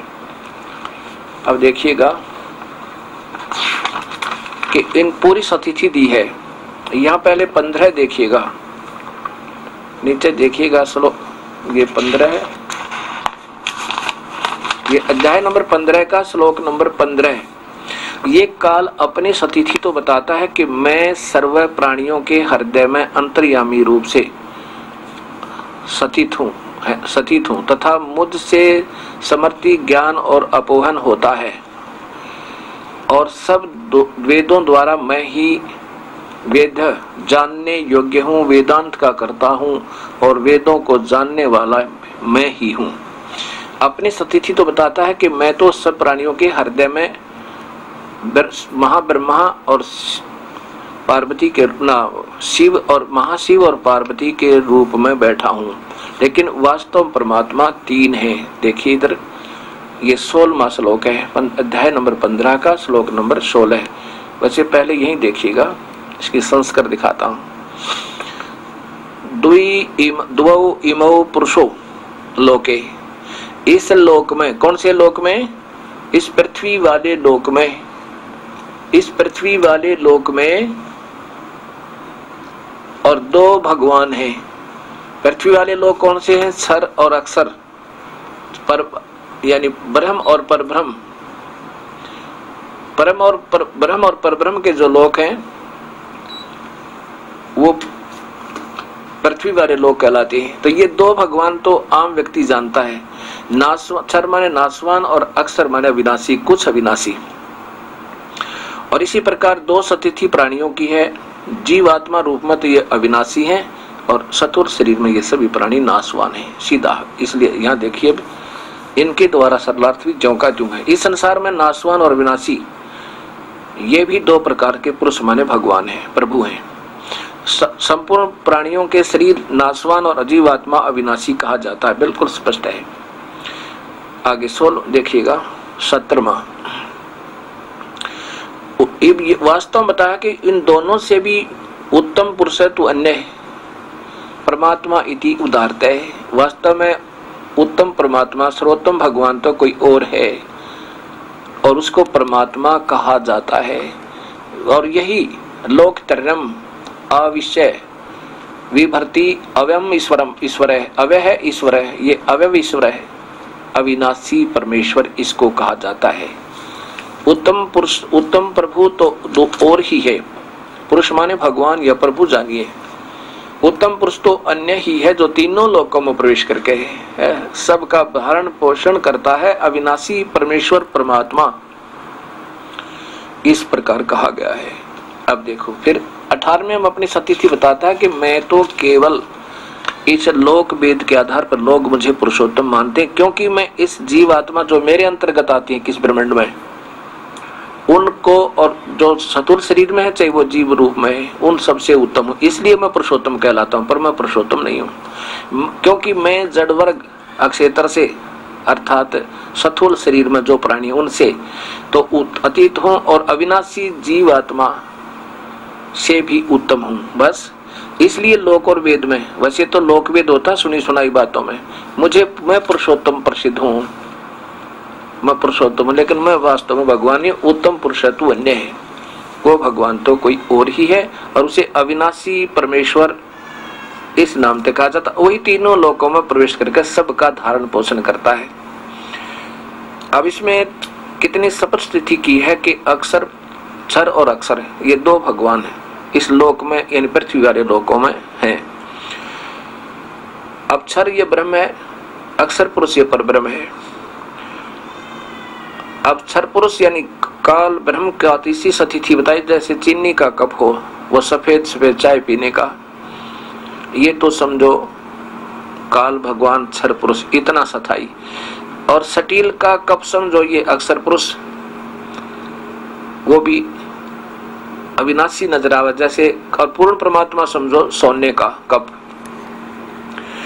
अब सटील भी बहुत सथाई है, अविनाशी दिखे, लेकिन अंत में उसको जंग लगेगा, विनाश को प्राप्त होगा, समाप्त हो जाएगा। लेकिन सोने को का विनाश नहीं होता, अस्तित्व समाप्त नहीं होता। ऐसे तुलना की है कि अक्षर पुरुष भी कुछ अविनाशी है, अविनाशी जैसा ही लगता पर वास्तव में अविनाशी नहीं है। वास्तव में अविनाशी तो पूर्ण ब्रह्म है। जैसे अब सुना ना अपने 30 करोड़ रामा अवतारी सीता संग्रह नारी। 70 करोड़ ये त्रिलोकीय, 70 करोड़ त्रिलोकीय शिव की मृत्यु हो जाएगी। एक शिव की मृत्यु कब होती है? ब्रह्मा, 7 ब्रह्मा की मृत्यु के बाद एक विष्णु की मृत्यु होती है, और 7 विष्णु के मृत्यु के उपरांत एक शिव की, त्रिलोकीय शिव की, जो काल के पुत्र हैं, उस शिव की मृत्यु होती है। अब हिसाब लगाना। और ब्रह्मा की आयु 1000 चतुर्युग समझो। वैसे तो 72 चौकड़ी युग होता है। 72 चौकड़ी युग के ना, वैसे तो 1008 चतुर्युग होता है, क्योंकि इंद्र का शासन काल 72 चौकड़ी युग माना गया है। और ब्रह्मा के एक दिन में ऐसे 14 इंद्र अपना शासन पूरा कर जाते हैं, इसलिए 14 गुना में 72 1008। वैसे वास्तव में 1008 चतुर्युग का ब्रह्मा का एक दिन और 1008 चतुर्युग की रात्रि। रात्रि के समय इस पृथ्वी लोक पे, पाताल लोक में और स्वर्ग लोक के सभी प्राणियों का विनाश हो जाता है। उसमें वो उस अव्यक्त में चले जाते हैं। किसमें? उस त्रिलोकीय शिव में, जो ना इसमें महाब्रह्म रहता है। ये काल महाब्रह्मा, महाविष्णु, महाशिव यानी ब्रह्मलोक में, महास्वर्ग समझो। उस ब्रह्मलोक में ये काल स्वयं ही 3 रूपों में रहता है। तो उस ऊपर वाले शिव में वो समा जाती हैं। उसमें फिर इतनी ही रात्रि ब्रह्मा की जब पूरी होती है, फिर दिन प्रारंभ होता है, तो फिर ये ऐसे फिर शुरू हो जाती है। अब इसको अप्रोक्सीमेटली अंदाजा सा लगा के 1000 चतुर्युग का कह दिया, तो ऐसा ही इतनी ही रात्रि, तो 2000 चतुर्युग की ब्रह्मा का दिन रात बन गया। और 30 दिन का महीना 60,000 चतुर्युग की ब्रह्मा की का एक दिन, एक महीना बना 60,000 चतुर्युग का। और ऐसे 12 महीनों का एक वर्ष 7,20,000 लेकर चलते हैं हम। और फिर 100 से गुना करो ब्रह्मा की 100 वर्ष की आयु, ये एक वर्ष हुआ 7,20,000 चतुर्युग का ब्रह्मा का। और 100 से गुना कर दो 7,20,00,000 चतुर्युग ब्रह्मा की कुल आयु बनी। इसको 7 तक गुना करो, इतनी तो विष्णु की। और विष्णु जी वाली आयु को 7 से गुना करो तो एक त्रिलोकीय शिव की मृत्यु होगी। ऐसे 70,000 जो त्रिलोकीय शिव की जब मृत्यु हो जाती है, उसमें एक यही काल लीला किए हुए है एक ब्रह्मांड में, महाब्रह्मा, महाविष्णु, महाशिव रूप में। तो वैसे ही वहां इतने ही ब्रह्मा, ऐसे ही विष्णु, ऐसे शिव, तो वो उसमें जो वहां शिव रूप में ये काल है ब्रह्मलोक में, उसकी मृत्यु होती है अपनी लीला करता शरीर त्यागने की वो। अब समझो, अब 70,000 त्रिलोकीय शिव की मृत्यु के बाद एक ब्रह्मलोकीय शिव रूप में जो स्वयं काल रहता है, उसकी मृत्यु होती है एक ब्रह्मांड में। अब ऐसे ऐसे त्रिलोकीय 1000 शिव मर जाएंगे। त्रिलोकीय 1000 ना, त्रिलोकीय क्या, ये अक्षमा करना, ब्रह्मलोकीय 1000 जब शिव मर जाएंगे, उस समय 7 करोड़ शिव मर जाएंगे। तो उस समय एक शिव जो मरेगा, 1000 जब शिव मर जाएंगे तो एक शिव मरेगा क्षमा करना, त्रिलोकीय एक शिव मरेगा तो एक युग हो गया यो। किसका? परब्रह्म का, जिसको मैं अविनाशी बताना चाहता हूं कि अविनाशी इतना अविनाशी है वो। फिर समझना, 70,000 त्रिलोकीय शिव की मृत्यु के उपरांत ब्रह्मलोकीय जो काल स्वयं रहता उस लोक शिव लोक में रूप में, उसकी मृत्यु होगी 70,000 यहाँ के मरने के बाद। तो वो एक युग हो गया परब्रह्म का, एक युग हो गया परब्रह्म का, अक्षर पुरुष का। ऐसे 1,000 जब ये त्रिलोकीय शिव मर ना, क्षमा करना, ब्रह्मलोकीय शिव मर जाएंगे, 1,000 युग हो गए अक्षर पुरुष के। तो 1,000 जब त्रिलोकीय न ब्रह्मलोकीय शिव मर जाएंगे तो समझो जो काल है 21 ब्रह्मांड का मालिक है, वो अपने ही अन्य रूप हर ब्रह्मांड में महाब्रह्मा महाविष्णु महाशिव में रखता है। तो उस 21 ब्रह्मांड का कुल मालिक जो वास्तव में काल है, उसकी अपनी मृत्यु होगी। अब यहाँ पर संशय आता है आपको कि त्रिलोक में ब्रह्मलोक में जब वो रहता है तो वो मर जाता है, तो फिर कहाँ रह गया काल? नहीं, ये एक सिद्धि होती है, ये संतों के पास भी होती है। जैसे गरीबदास जी ने छुडानी में शरीर छोड़ दिया था 61 वर्ष की आयु में, और वहां उनका अंतिम संस्कार कर दिया। फिर वही शरीर सहारनपुर यूपी में, और वहां 35 वर्ष फिर रहे उसी रूप में, वहां भी फिर शरीर छोड़ दिया। और फिर अन्य स्थानों पर गिनती नहीं कहाँ रहे वो, फिर उसी और रूप बना लिया, वो स्वयं प्रकट हो जाते हैं। ऐसे वो अन्य काफी रूप भी बनाए जा सकते हैं। एक सिद्धि होती है, एक सिद्धि वो चोलेदार है। तो मेरा कहने का भाव ये है कि मैं बताना चाहता हूं कि ये इतना अविनाशी है।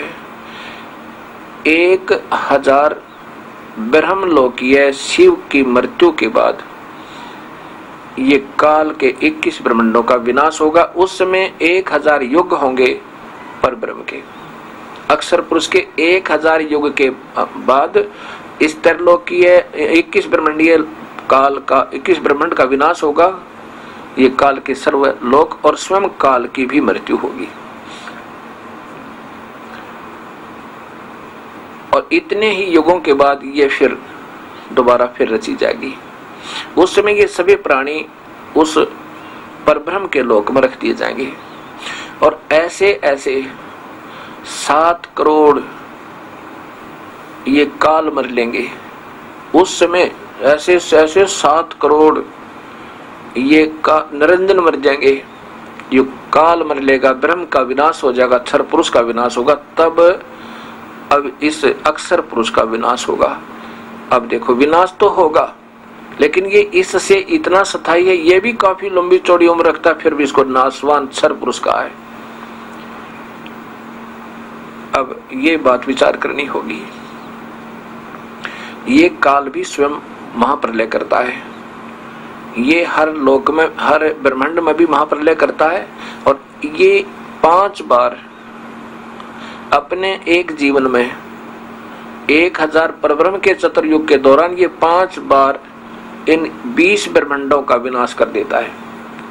5 बार में ये 20 ब्रह्मांडों का विनाश कर देता है। ये देखिएगा, क्योंकि ये सारी स्थिति थोड़ा समय लगेगा, क्योंकि एक बच्चा एक ही क्लास को पढ़ने में सुनने में 1 वर्ष लगा देता है, वो जब समझ में आती है, ये धीरे धीरे आपके समझ में आएगी। ये काल के ब्रह्म के अक्षर पुरुष के 21 ब्रह्मांड है। ये 4 महाब्रह्मांड हैं। एक महाब्रह्मांड में 5 ब्रह्मांड हैं, और इस एक ब्रह्मांड में वो ये ब्रह्मा विष्णु महेश मालिक हैं। और काल स्वयं भी इनमें महाब्रह्मा महाविष्णु महाशिव रूप में एक ब्रह्मलोक बनाकर रहता है। सुनना, और 21वां एक ब्रह्मांड महाब्रह्मांड काल ने स्वयं लिया हुआ है। एक महाब्रह्मांड, ये इतना स्थान, ये थोड़ा सा दिखा, वैसे अक्षेत्र इसका बहुत बन जाएगा। ऐसे एलिपिकल रूप में ये सब उसी एक महाब्रह्मांड में इसने अलग रखा। इन 20 ब्रह्मांडों से इस एक लोक के ब्रह्मा विष्णु महेश को की मृत्यु होती है, जब ये एक महाब्रह्मांड है, इसमें ये 5 ब्रह्मांड है। इस एक ब्रह्मांड का आपको पहले विस्तृत चित्र दिखाऊंगा, तब आपके समझ में आएगी ये कहानी सारी। ये देखिएगा,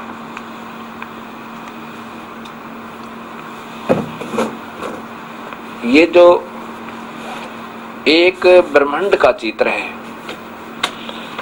जिस ब्रह्मा विष्णु महेश को हम अभी तक सर्वशक्तिमान, सर्वज्ञ और कंट्रोलर माना करते थे, ये 3 लोक इस काल के पुत्रों के ये 3 स्थान बना रखे हैं। ये है विष्णु लोक, ये ब्रह्मा का लोक, ये शिव का लोक। और यहाँ पर ये पृथ्वी लोक, ये पाताल लोक और ये इंद्र का स्वर्ग लोक। ये इंद्र लोक और स्वर्ग लोक बिल्कुल साथ ही साथ हैं। ये इसकी राजधानी है, यहाँ का ये राजा है।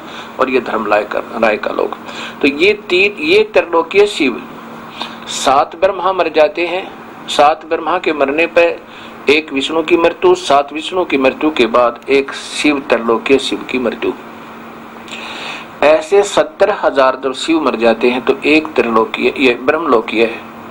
ये शिव जो काल स्वयं यहाँ रहता है, ये अपनी लीला, अपनी मृत्यु स्वयं यहाँ इसकी मृत्यु शरीर छोड़ देता है। अपना एक पीरियड बना रखा है इसने। तो ये इसकी जब मृत्यु होगी 70,000 त्रिलोकीय शिव के मरने के बाद एक ब्रह्मलोकीय शिव की जब मृत्यु होगी, तो इस पार ब्रह्म का एक युग हो गया। एक युग में ये मरता है। ऐसे 1000 जब ये शिव, त्रिलोकीय शिव मर जाएंगे ना, क्षमा करना, ये ब्रह्मलोकीय, 1000 जब ब्रह्मलोकीय शिव मर जाएंगे तो समझो उसमें 7 करोड़ ये शिव मर गए त्रिलोकीय। ऐसे 7 करोड़ त्रिलोकीय शिव मरने पर 1000 ये शिवलोक की ब्रह्मलोक वाले शिव की मृत्यु होगी, अर्थात काल की। तो फिर ये क्या करता है, उस समय ये काल के 21 ब्रह्मांड विनाश में आ जाएंगे। इससे पहले इस 1000 चतुर्युग को, 1000 युग को, जो परब्रह्म के 1000 युग हैं, और ये इसकी आयु है 21 ब्रह्मांड के मालिक काल की। उस समय ये क्या करता है, ये देखिएगा। 1000 युग अक्षर पुरुष के इसकी पूरी आयु है, इस ब्रह्मांड में रहने वाले काल और इन सब की, इस काल की। बाकी तो कई बार मर लेते हैं। ये पहले वाले ब्रह्मा विष्णु महेश तो अपना जीवन पूरा कर चले जाते हैं, तो 84 लाख योनियों में चले जाते हैं। ये जो ब्रह्मांड है, इन 4 महाब्रह्मांडों का भी विनाश ये काल स्वयं करता है। कब करता है? 100 युग के बाद। अक्षर पुरुष के 100 युग होते हैं, तब इन 20 के 20 ब्रह्मांडों का विनाश स्वयं कर देता है, कति खाली कर देता है। और इतने ही समय तक इसमें प्रलय रखता है। उस समय इन सभी प्राणियों को यहाँ नकली लोक और काफी बना रखे उसने, एक महाब्रह्मांड में ऊपर वहां रख लेता है। और उतने ही 100 वर्ष के बाद इनको फिर दोबारा इसमें जीव प्राणियों को, ये नहीं समाप्त होते लोक और ये ब्रह्मांड का जो अस्तित्व समाप्त नहीं होता, इन प्राणियों को विनाश कर देता है। ये यूं के यूं जैसे मकान बने रहे, उनकी नींव बनी रहे और उसमें अन्य कंस्ट्रक्शन हटा दी जाए, ऐसा ये बाहर वाले समाप्त नहीं होते और ये भी समाप्त नहीं होते। इसमें अन्य कंस्ट्रक्शन ये विनाश में आ जाती है और ये प्राणी सब विनाश में आ जाते हैं। अर्थात एक महाप्रलय में काल जो स्वयं करता है इस 20 ब्रह्मांड की, उसमें समझो 200 परब्रह्म के युग गए।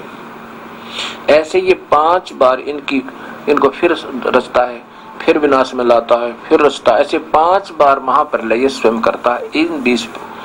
उसमें फिर उसके बाद फिर इसकी भी ये सारे समाप्त हो जाते हैं। उस समय अक्षर पुरुष का 1000 युग होगा। अक्षर पुरुष के 1000 युग में इस काल की मृत्यु होगी। और ऐसे ऐसे 7 करोड़ जब ये विनाश हो लेगा, 7 करोड़ बार ये काल मर लेगा, तब अक्षर पुरुष का विनाश होगा। इसलिए उसको अविनाशी कहा, लेकिन वो है वो भी नाश में। ये आप देखिएगा। अब ब्रह्म और पूरा चित्र देखिएगा उस पूरे ब्रह्मांडों का, जिसमें क्षर पुरुष भी, अक्षर पुरुष भी और अविनाशी परमात्मा पूर्ण ब्रह्म भी दृष्टिगोचर होंगे। ये पूर्ण चित्र सभी असंख्य ब्रह्मांडों का, जिसके कुल मालिक कबीर साहिब अर्थात कबीर देव हैं। ये देखिएगा, ये पूरे चित्र जिसमें ये काल के भी लोग आ गए 21 ब्रह्मांड, ये 7 संख ब्रह्मांड पर ब्रह्म के भी आ जाएंगे, और ये बाकी के असंख्य ब्रह्मांड ये कबीर परमेश्वर जिनका कुल मालिक है, इंक्लूडिंग काल लोक, क्षर पुरुष और अक्षर पुरुष के, इन सब के समेत ये कुल मालिक कबीर परमेश्वर है। ये है इस परब्रह्म के 7 संख ब्रह्मांड, ये लाल बाउंड्री दिख है 7 संख, और ये काल भगवान ज्योत निरंजन काल भगवान के 21 ब्रह्मांड है ये। और इसमें ये जो 4 महाब्रह्मांड है, एक में 5 ब्रह्मांड है, ये 20 महाब्रह्मांड, और ये कुल मिला के 21 महाब्रह्मांड का चित्र। ये देखो कितना छोटा सा क्षेत्र हो गया इसकी कंपैरिजन में। ये समझो इस काल के जो 1000 काल 1000 युग होंगे, इसके अक्षर पुरुष का 1000 युग के बाद इस काल के सभी ब्रह्मांडों का विनाश होगा। उसमें त्रिलोकीय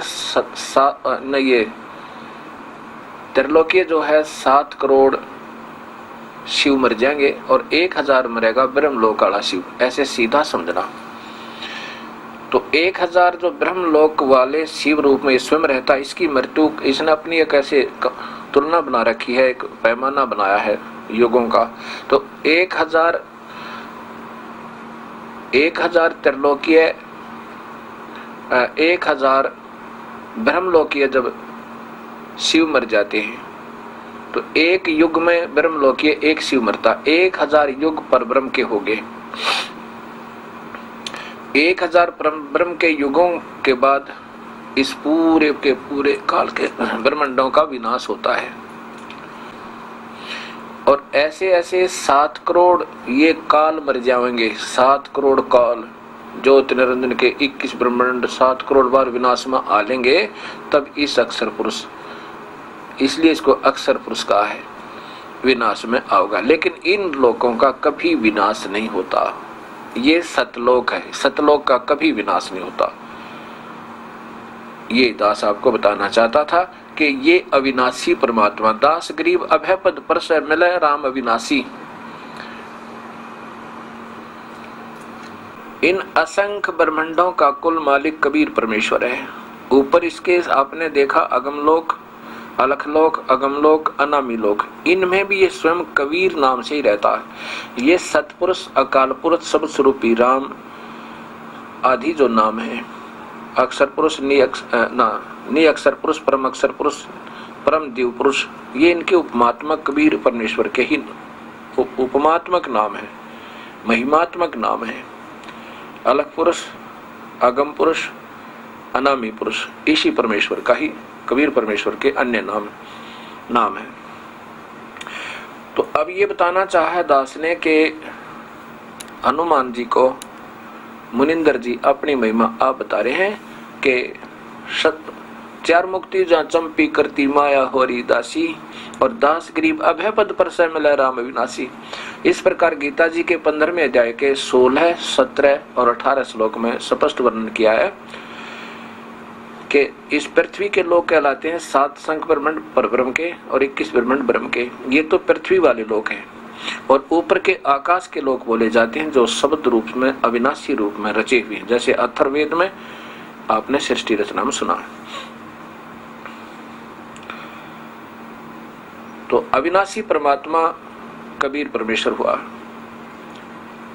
अब देखो 7 करोड़ निरंजन मर जाएंगे, ये काल की मृत्यु होगी, तब एक अक्षर पुरुष के 7 संग ब्रह्मांडों का विनाश होगा। और सतपुरुष फिर भी विनाश में नहीं आता। अब यहाँ गरीबदास जी कहते हैं कि जैसे गीता जी बता रही है कि 2 भगवान है, एक तो क्षर पुरुष, ये काल, ये तो बहुत जल्दी विनाश में बता, जबकि हालांकि इसकी मृत्यु फिर भी बहुत देर से होती है कि 7 करोड़ त्रिलोकीय शिव मर जाएंगे, तब एक बार काल का विनाश होगा। और फिर भी क्षर पुरुष कहा, और अक्सर पुरुष, क्षर पुरुष इसलिए कहा कि जैसे ये भी ऐसा कंपैरिजन समझो कि चीनी का कप और अक्सर पुरुष स्टील का कप, वो लगता बहुत सथाई है लेकिन फिर भी वो उसको जंग लगेगा, उसकी मिट्टी होगी, पर समय बहुत लग जाएगा। इसलिए सोने के कप के मिलती जुलती सतीथी सी लग रही है उसकी कि वो भी काफी सथाई है लेकिन वास्तव में सथाई नहीं है। वास्तव में अविनाशी तो फिर सोना हुआ, उसमें जंग नहीं लगता, उसका अस्तित्व समाप्त नहीं होता। ऐसे समझाया है गीता जी में, यू ऐसे समझना होगा हमने। तो ऐसा ही गरीबदास जी कहते हैं कि कबीर साहब ने जिससे भी मिलते थे ये बताया करते थे। अब मुनिंदर जी कह रहे हैं, हनुमान जी ने कि चार मुक्ति वहां चंपी करती माया होरी दासी, दास गरीब अभय पद पर से मिले राम अविनाशी। ये अविनाशी परमेश्वर मिलेगा वहां पे, वहां चलो। अब मुनिंदर जी कहने लगा कि हनुमान सोच ले तू। हनुमान जी ने कहा कि देखो ऋषि जी, ठीक है आप कह रहे हो तो कुछ तो सत्य होगा, लेकिन मेरी बुद्धि स्वीकार नहीं करी, क्योंकि हमने कभी सुना ही नहीं। अब पहली बार आपके मुख से ये बात सुन रहा हूं तो मेरे मन में नहीं विचार बन रहा, चाहे आप कुछ भी कहो दादा। और अब मुझे बहुत देर हो रही है, मैं जा रहा हूं। मैं तो श्री राम से ज्यादा किसी को नहीं मानता। चले गए जी, एक कंगन लेकर चले गए। भगवान श्री राम के पास जब हनुमान जी पहुंचे, श्री रामचंद्र जी ने पूछा, हनुमान सीता की खोज होगी? होगी जी, आपकी दया होगी, आपकी रजा से सब कार्य संपन्न हुआ। अब श्री राम ने सोचा कि ये पूरी तसल्ली कर लूं कि सीता ने कहीं रावण से समर्पण तो नहीं कर दिया है, उसने उसकी वह पत्नी तो नहीं बन गई है। उसकी पूरी जानकारी लेने के लिए हनुमान सीधा तो नहीं बताएगा। उसने सोचा कि कहीं ऐसा ना हो कि ये जान जाए हनुमान जी कि मैं फिर सीता की लाने की चेष्टा नहीं करूंगा यदि उसने रावण का समर्पण कर दिया होगा। तो हनुमान जी नहीं बताएगा। गोलमोल बात को करके एकांत में ले जाते हैं श्री राम जी और कहते हैं, हनुमान जी सीता कहाँ थी? कि महल में होगी रावण का। कहाँ, ऊपर चौबारे में थी या नीचे थी? और एक बात बता मेरे प्यारे संत, खाना कहाँ खाया तूने? कहाँ रावण के राज दरबार में गया होगा, वहां पर बड़े अच्छे बढ़िया भोजन बनाए होंगे रावण ने तेरे लिए। और सीता ने कैसे कपड़े पहन रखे थे? बढ़िया हार हुर पहन रखे होंगे ना। अब श्री राम ये पूछना चाहते थे कि अगर वो ऐसी सती थी, हनुमान बतावेगा, कोई तो बात मुख से निकलेगी निकलेगी। अगर उसने हार श्रृंगार किए होंगे और हनुमान जी खाना रावण के घर खा के आया होगा तो सीता गई काम तय। फिर हमने उसको लाएंगे और ना ही दुनिया के लाल मरवाएंगे, हम युद्ध नहीं करेंगे, ऐसा सोचकर पूछा। तब हनुमान जी ने आंखों में पानी भर के और रुंधे कट से कहा, हे प्रभु आप क्या कह रहे हो? मैं काहे के भोजन पाऊं था? और वो तो मैले कुचले कपड़े पहने माता एक वृक्ष के नीचे बैठी थी, मैं ऊपर वृक्ष पर छुप कर बैठ गया था। और रावण ने आके खूब बदमाशी की थी, बहुत तंग किया था माने, पर स्वीकृति नहीं दी थी और कहा था, रावण ये टुकड़े टुकड़े शरीर हो सकता, तेरे हाथ नहीं लगने दूंगी। राम बड़े प्रसन्न हुए और कहा, अब कहते हो कि मैंने आहार किया होगा, भोजन खाया होगा रावण के घर पर जाके। माता ने कहा था, हनुमान अगर कोई फल इस बाग में नीचे गिरा हुआ स्वयं टूट गए तो उठा ले खा लेना, ऊपर से तोड़ के भी मत खाना भाई, मेरे को ये मार डालेंगे, बहुत दुखी करेंगे मुझे। वृक्ष से फल तोड़कर मत खाना भैया। तब मैंने गुस्से में आकर ना सारे तो उसका 9 लाख बाग जला पाट दिया और समुद्र में फेंक दिया और खूब पके पके फल खाए, पहरेदार कुटे और फिर रावण की लंका में आग लगा खाया। सीने से लगा लिया श्री राम ने हनुमान को, हनुमान तूने तो आज कमाल कर दिया, तो बहुत प्यारा है मेरा। अब समस्या आई कि समुद्र पे पुल बनाने की। अब सब किसी की हिम्मत नहीं बनी, ना श्री राम की औकात थी कि पुल बना दे। अब श्री रामचंद्र जी ने समुद्र में घुटनों पानी में खड़ा होकर 3 दिन तक याचना की, हे जल्दी, हे सागर राज, मुझे रास्ता दे दे, मैं बहुत दुखी आत्मा हूँ, मेरी पत्नी का अपहरण हो चुका है और मैंने सेना चढ़ानी है और रावण राजी खुशी सीता को वापस नहीं कर रहा है।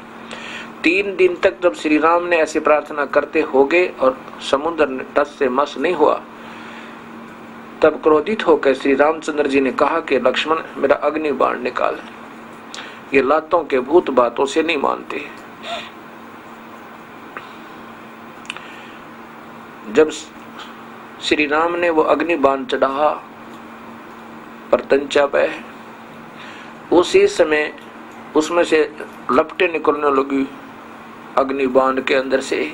उस समय समुद्र एक विपर का रूप बनाकर, ब्राह्मण रूप बनाकर बाहर आया और कहा कि प्रभु मुझे जलाओ मत, इसमें एक संसार बसा हुआ है और प्रभु मेरी भी कुछ मर्यादा है, इसको भंग ना करो, ऐसा काम करो कि सर्प भी मर जा और लाठी भी ना टूटे।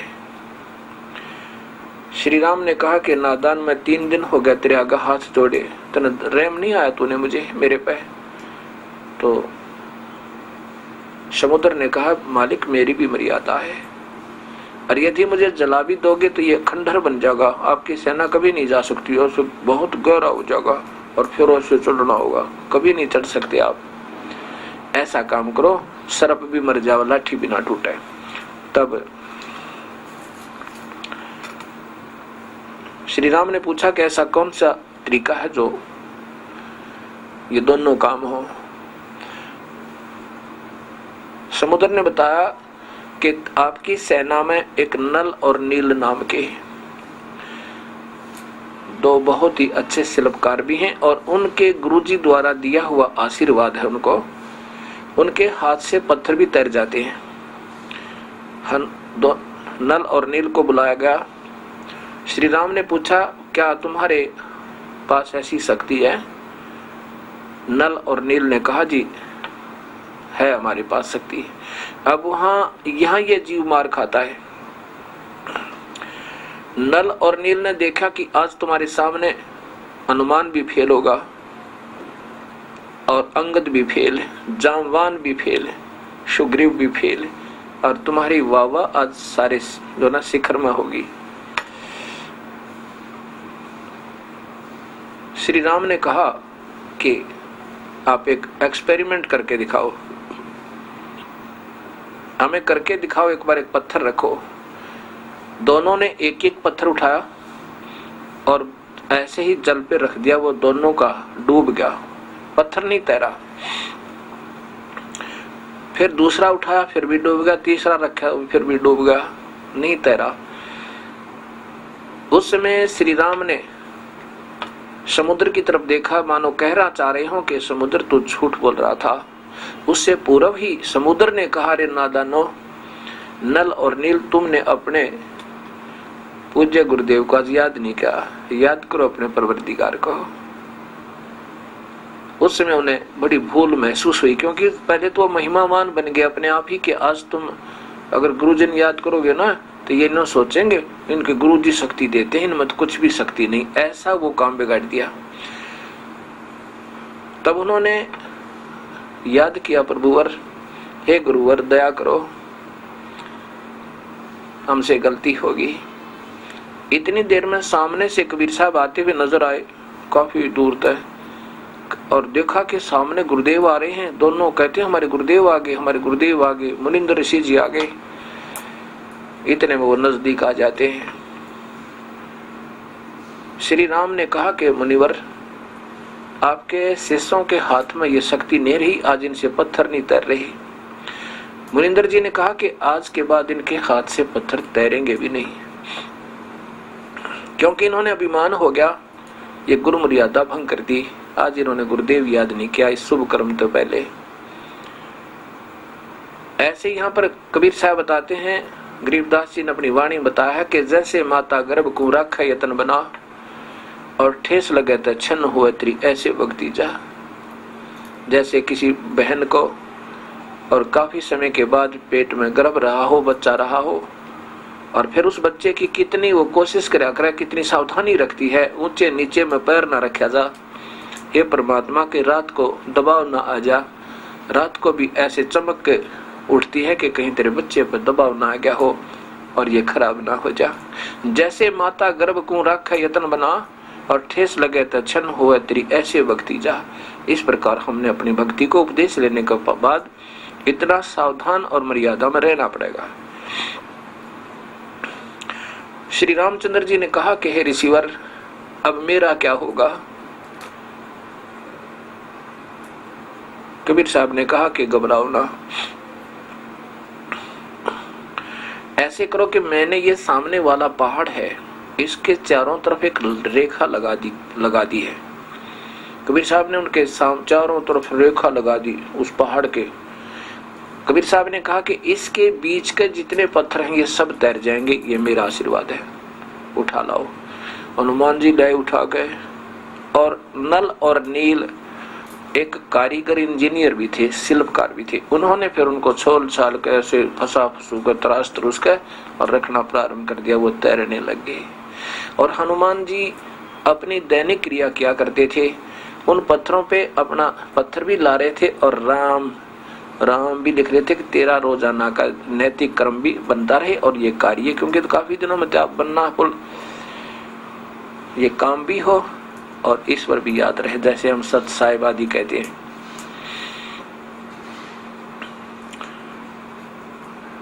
अब देखो, राम नाम कोई जाप नहीं है। जैसे हम सत साहिब कहते हैं, ये हमारा जाप नहीं, परंतु फिर भी हम बोलते हैं सत साहिब जी, सत साहिब, क्योंकि याद आती है कि सच्चा भगवान। और राम जब हम अक्सर बोले तो याद आता है कि कोई शक्ति है, लेकिन ये नाम जाप का नहीं है। लेकिन फिर भी अभ्यस्त बने हुए ऐसे मानते हैं कि हमारी दैनिक क्रिया बनती रही है, बनती रहती है, लेकिन नाम ओरिजिनल नाम के जाप से ही मूल लाभ होगा, वास्तविक लाभ होगा, ऐसा मानो।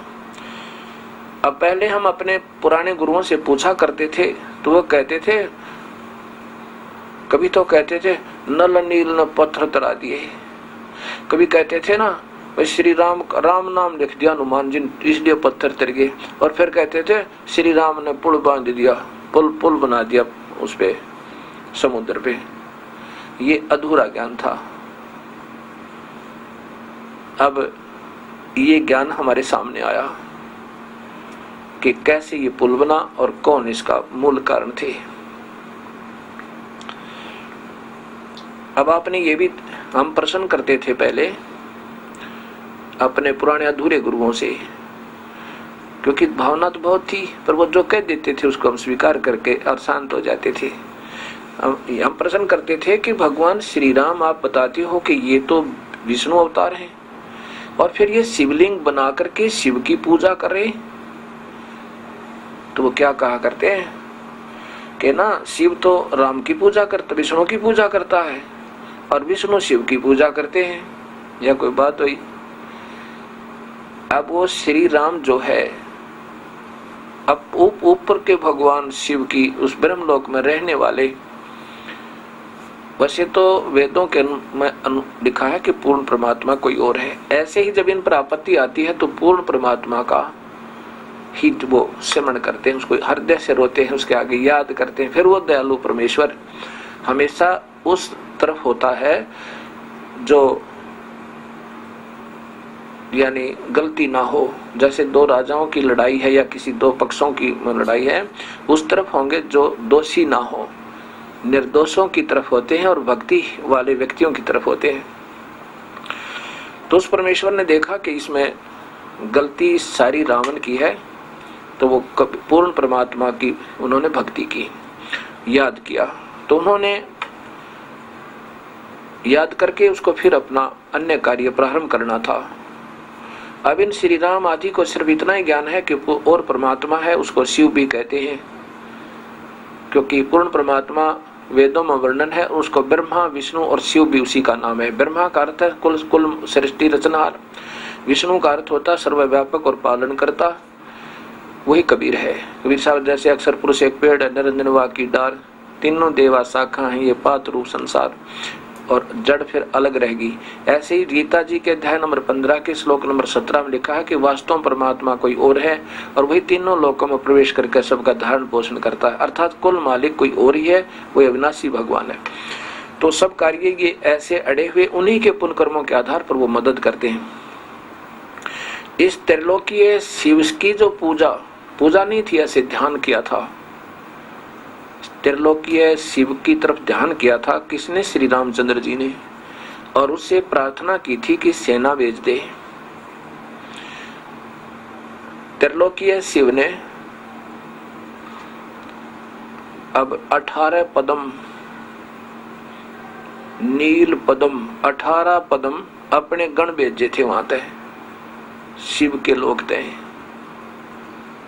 और उन्होंने किसी ने रीछ का रूप बनाया, किसी ने बंदर का रूप बनाया, किसी ने कोहे का रूप बनाया, और फिर वो 18 पदम वो सेना वहां से शिव के लोग आई थी। इसलिए भगवान विष्णु ने, राम ने टेलीफोन किया था उसको कि मेरी मदद कर और कुछ सेना भेज। ये आपस में एक दूसरे की ऐसे हेल्प कर सकते, लेकिन पूजा नहीं की इसने उसकी। और उस परम पिता के आदेश से उस शिव ने इनकी मदद के लिए सेना भेजी थी ना। रावण की सेना के सामने कहां से लाई थी ये सेना? जब सुग्रीव की थोड़ी सी सेना थी, 18 पदम होती है, तो 18 पदम सेना वहां से आई थी। ऐसे ये शिव की वास्तव में ऐसे ही उसको शिव को याद किया था, पूजा नहीं की थी। एक मंत्री दूसरे विभागीय मंत्री की पूजा नहीं, वो अपना एक भाईचारा सहयोग से एक दूसरे की मदद कर सकते हैं, लेकिन पूजा नहीं करते।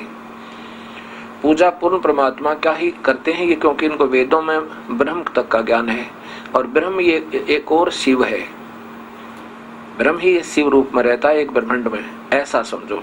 अब ये धीरे धीरे, क्योंकि मैं आपको बताना भी चाहता हूं, लेकिन एकदम मैं ऐसे ढंग से बताना की चेष्टा कर रहा हूं बताने की कि धीरे धीरे आपके हृदय में यह सच्चाई धीरे धीरे प्रवेश करे। आज ही अगर सारा ही एकदम चारों तरफ से बता दूंगा तो बिल्कुल बुद्धि आपकी अस्वीकार कर जाएगी। अब ऐसा सोचकर चलिए,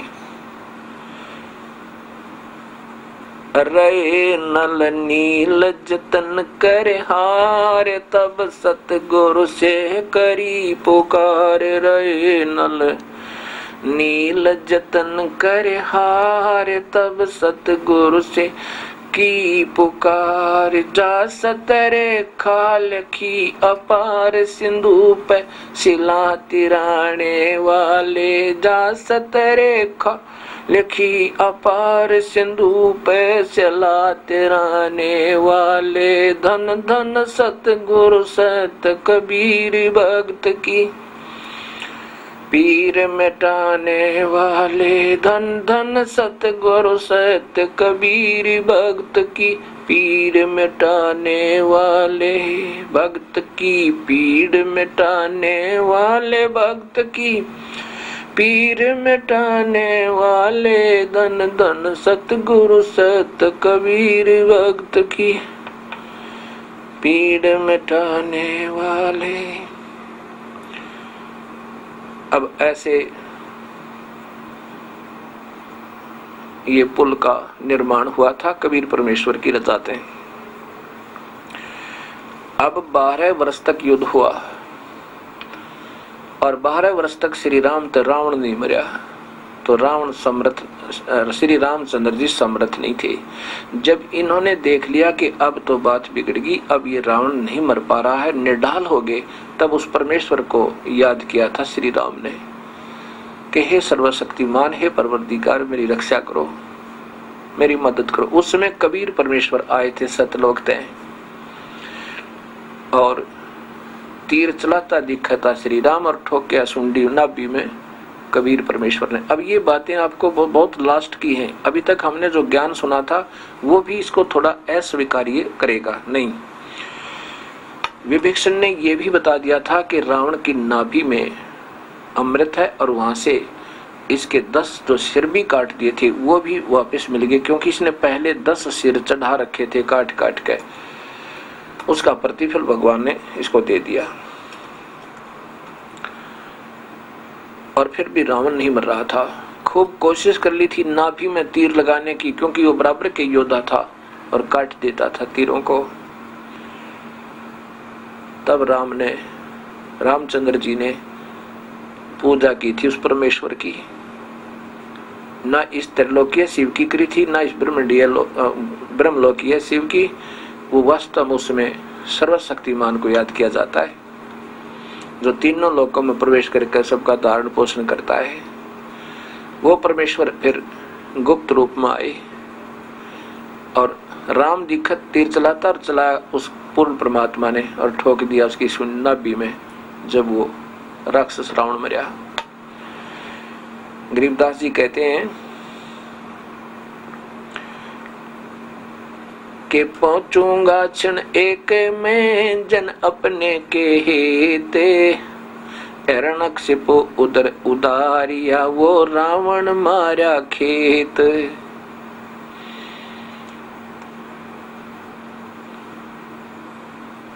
पहुंचूंगा छिन एक में जन अपने के काज, हिरण्यकुश जो हूँ मार दूं हूँ नरसिंह धर लूं साजे।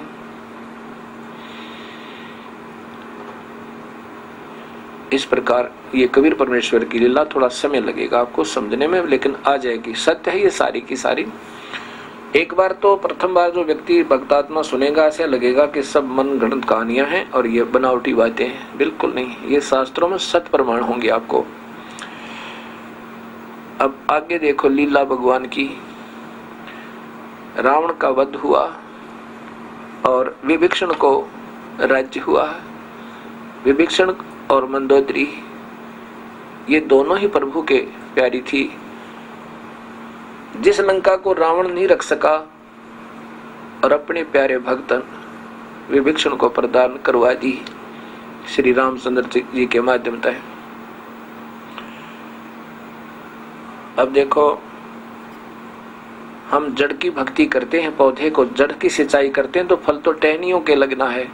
ऐसे मूल मालिक की पूजा विभीषण किया करता था और उसके फल श्री राम ने दिए, क्योंकि ये तीन लोग की टहनियां हैं। इस संसार रूपी वृक्ष की फल इन्होंने देने हैं और मूल कारण कबीर परमेश्वर है। अगर विभीषण ने उपदेश ना ले रखा होता तो आज कुत्त्याड़ी मौत मरता। ऐसे कबीर परमेश्वर पूर्ण परमात्मा है, अनंत कोटि ब्रह्मांड के मालिक हैं, जो चाहे सो कर सकते हैं।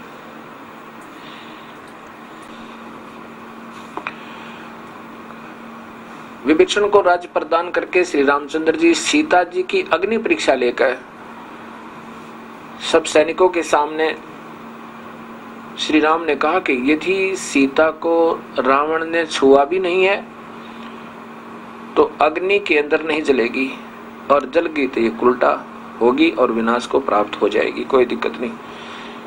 ऐसा ही अग्नि के अंदर सीता को बैठाया गया। अब तब सीता जब नहीं जली अग्नि में तो श्री राम सहर्ष और अपना पूर्ण विश्वास दृढ़ करके कि ये निष्कलंक है लेकर आ गए। कुछ दिनों के बाद एक धोबी ने ताना मार दिया कि उसकी धोबन एक दिन अपने मायके चली गई थी 1-2 दिन और वापस आई, तब उसको कूट रहा था रात्रि ने कि मैं इस दशरथ पुत्र रामचंद्र जैसा नहीं हूं जिसकी पत्नी 12 वर्ष रावण की कैद में रही और फिर घर पर रख लिया। तू बाहर रही है ना 1-2 दिन, मैं नहीं रखूं तुझे, कूट रहा था। अब श्री राम ने वो सुन लिया, क्योंकि रात्रि के समय श्री रामचंद्र जी राजा हो गए थे। राजा अपना वेश बदल कर अपने प्रजा के गुप्त दुखों का ज्ञान किया करता था। वापस आ गया। आते ही रामचंद्र जी ने अगले दिन सीता को निष्कासित कर दिया कि मैं ये दुनिया की ताने नहीं सुन सकता। कोई बात हुई या ये मर्यादा पुरुषोत्तम निकाल कर देखो, अपनी गर्भवती पत्नी ने कोई आज अपने करता है अन्य भाव इस मर्यादाओं को नहीं, ये इनके भी बस की बात नहीं थी। तो काल ने पहले इनको पीड़ित करने के लिए और नारद जी के श्रापवश ये अपना कर्म भोग रहा था। विष्णु जी, ये काल अपने पुत्रों को भी नहीं बख्शता। सीता निकल गई। महर्षि वाल्मीकि जी की कुटिया में जाकर वहाँ अपना जीवन व्यतीत किया। और वहाँ एक पुत्र और हुआ जो ऋषि ने एक कुश आते यानी डाब से बना दिया था, उसका नाम कुश रख दिया। पहले का नाम लव रखा। लव और कुश नाम के 2 पुत्रों को लेकर के उनका पालन पोषण करती हुई तो वो जवान हुए और अंतिम सांस तक जिस व्यक्ति के, जिस मनुष्य के, चलो हम उनको भगवान तो हैं ही, 3 लोक के मालिक हैं, और जिसका परिवार बेटा बेटी छोटे छोटे बच्चे और पत्नी दूर रहे सारी उम्र, तो वो कितना सुखी हुआ होगा। चाहे राजा के चाहे महाराजा बन जाए। एक अयोध्या का छोटे से टुकड़े का राजा था वो श्री रामचंद्र जी। और फिर जो उसके अपने बच्चे तो घर नहीं, अपना तो परिवार बर्बाद, और दुनिया की मर्यादा और पालन पोषण करे। अब ये नहीं कि श्री राम बुरे थे, उनकी आत्मा बहुत भी नम्र थी, लेकिन वो काल के वश हैं। ये काल ऐसे नचा रहा है, इनका पहले ही प्रारंभ ज्यों का ही तो लिखा हुआ था, इसमें कोई फेर बदल नहीं हो उसका। और अंतिम सांस में भी इनका मिलन नहीं हुआ, ना सीता का मिलन हुआ और ना ही अपने पुत्रों का। वापस आकर के सरयू नदी में श्री राम ने छलांग लगा के और अपना शरीर पूरा किया। ये काल के पुत्रों का और यहाँ के भगवान जो समर्थ अवतारों का ये हाल देखो। ये कबीर साहब बताना चाहते हैं कि ये परमेश्वर पूर्ण ब्रह्म कबीर साहब के चरणों में आकर ही ये जीव का उद्धार हो सकता है।